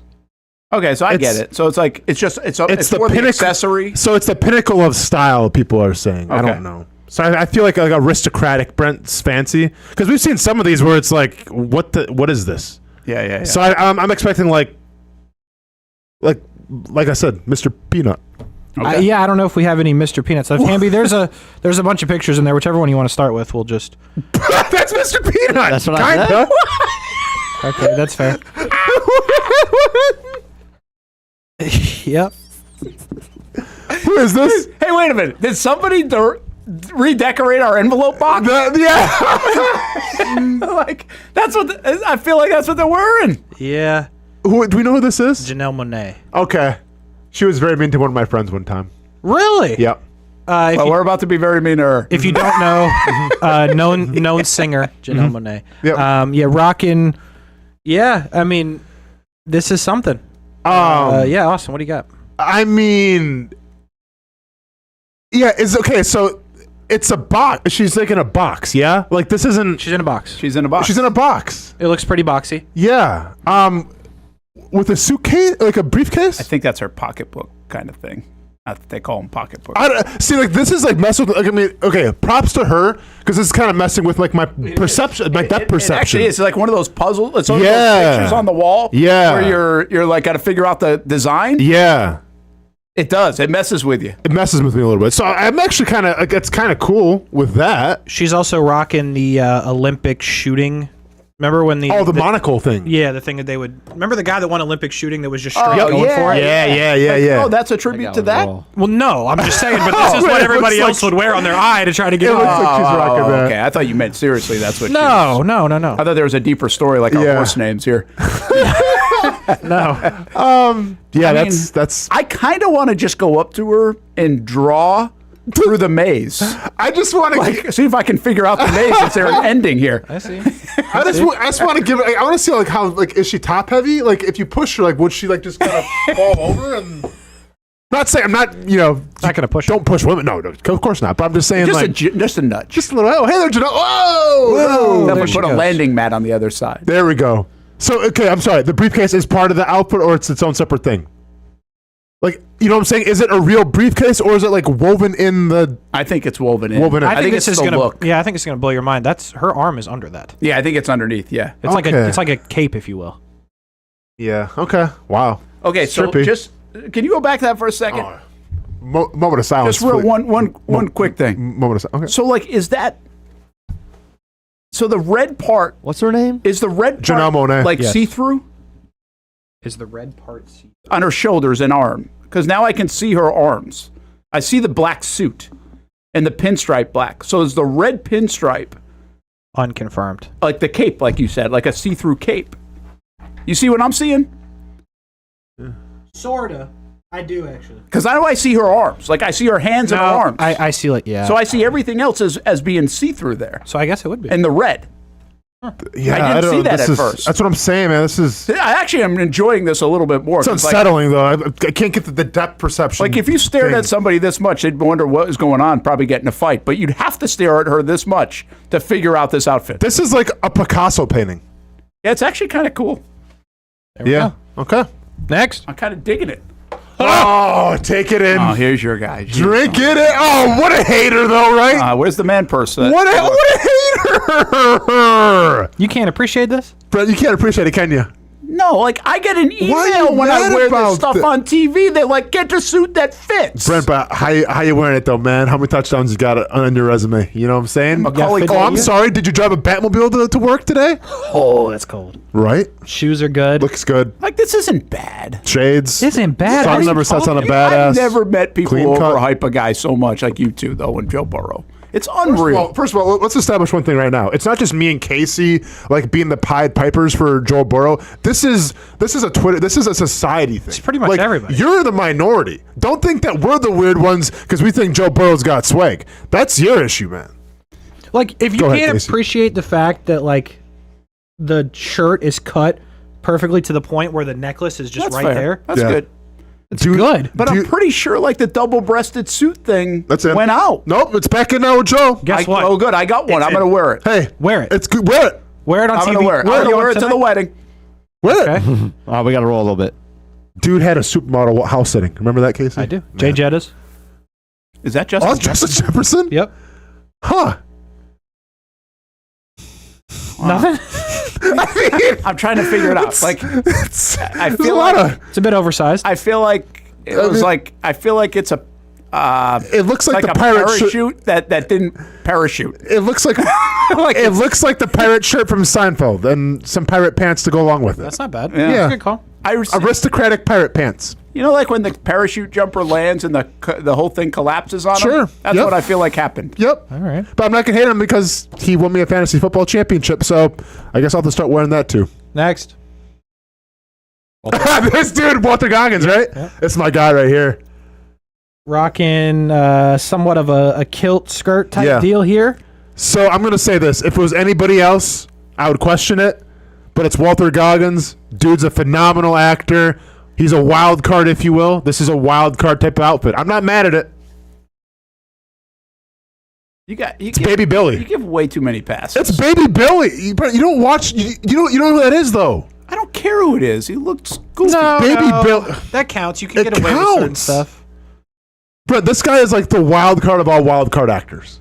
I like the top part. I just don't get what's going on at the bottom. You're not a White Lotus watcher?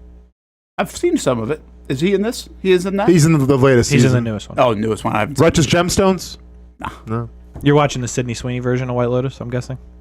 Which one? She's in White Lotus? I haven't seen White Lotus. Season 2, yeah. Okay, I'll check it out. I think I've only seen season 1 a little bit. Is it season 2? Do you watch White Lotus? I'll check it out. He looks like. Does that look like you could play his gander. the piano keys on him? I wouldn't Be careful with the phrasing of that. A little bit. Zoretta Demi Moore? Demi Moore. She looks fantastic, by the way.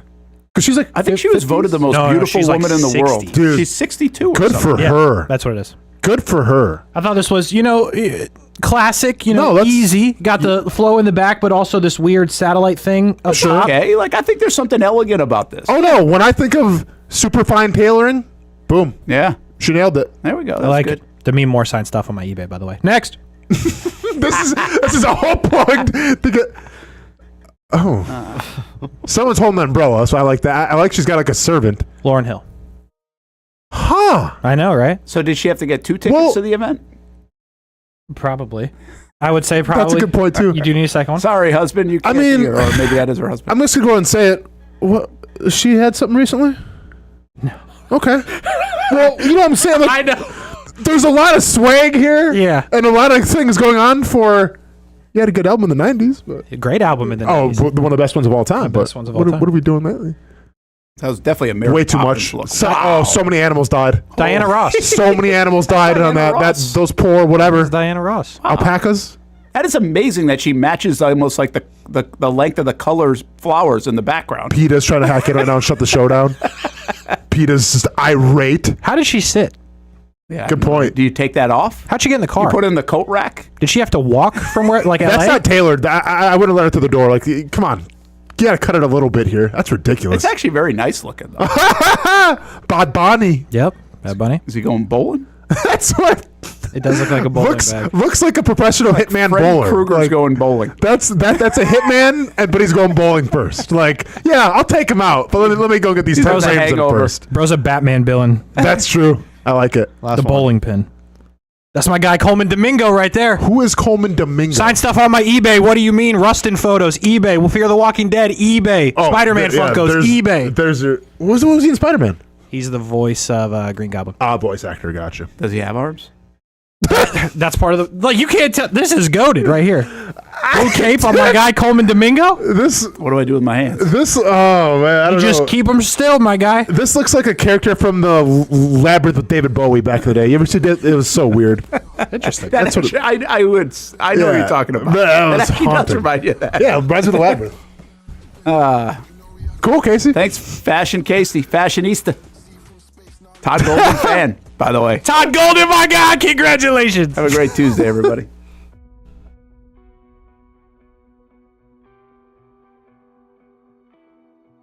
Are you about to graduate high school and haven't decided on what you want to do when you get done? Well, one option is to apply to become a student in the Electrical Training Alliance of Jacksonville. Their program offers structured classroom and online training, along with on-the-job training so that you can earn while you learn. Still not convinced? The folks at ETA Jacks are a tuition-free 4-year apprenticeship program. There is no tuition and no student debt. Just pay for your books and your fees.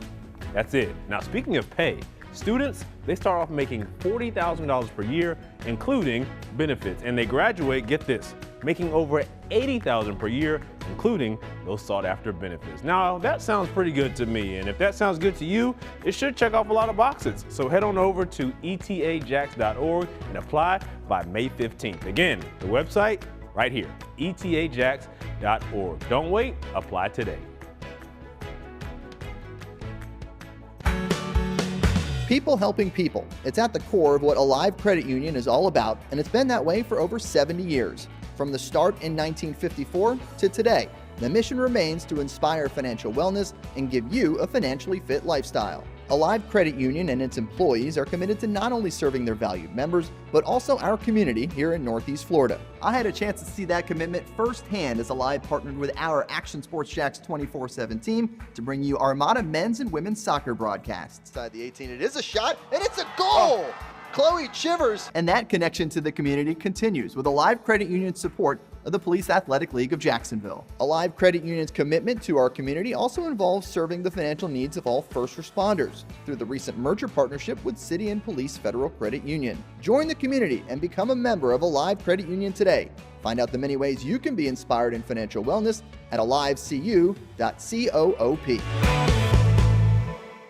You trust CGC to make your water great, and now you can trust CGC with your plumbing needs as well. Fast, convenient scheduling, licensed and insured. A quick call away at 904-552-1242. You never know when you're going to have an issue with a shower, toilet, or maybe it's a sink that sometimes is easy to fix.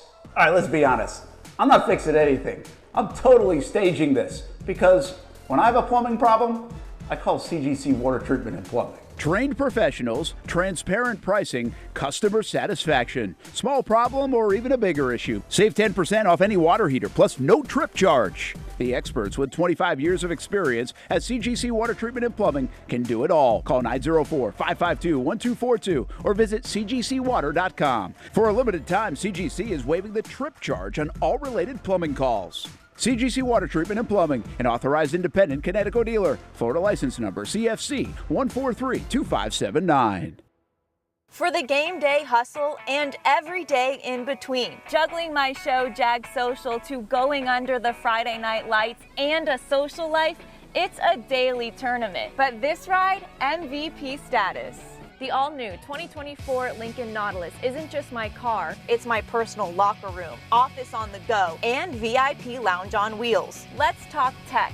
My profile remembers everything from customizing my dash display to setting the ambient lighting and my signature scent. And wireless charging, essential for live tweeting scores. Whether I'm packing for a beach day with friends or heading to the gym, there's space for every passion. After dominating all day, this becomes my recovery zone. The massage feature is like having a personal PT on call. Life's a non-stop game, but with this ride, I'm always on my A game.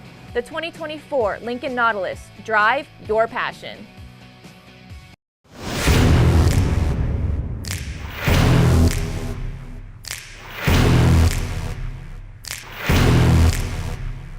Grab some friends and go to a restaurant or head out for a drink and some conversation. Watch your favorite team play on the big screen. Or how about play some games? You can do all of that in one night at Best Bet. Each location has a different vibe, its own personality, like here at the original Best Bet in Orange Park. When you walk through these doors, everybody knows your name. And here in St. Augustine, it's the newest location. Play some poker. How about the table games? And don't forget about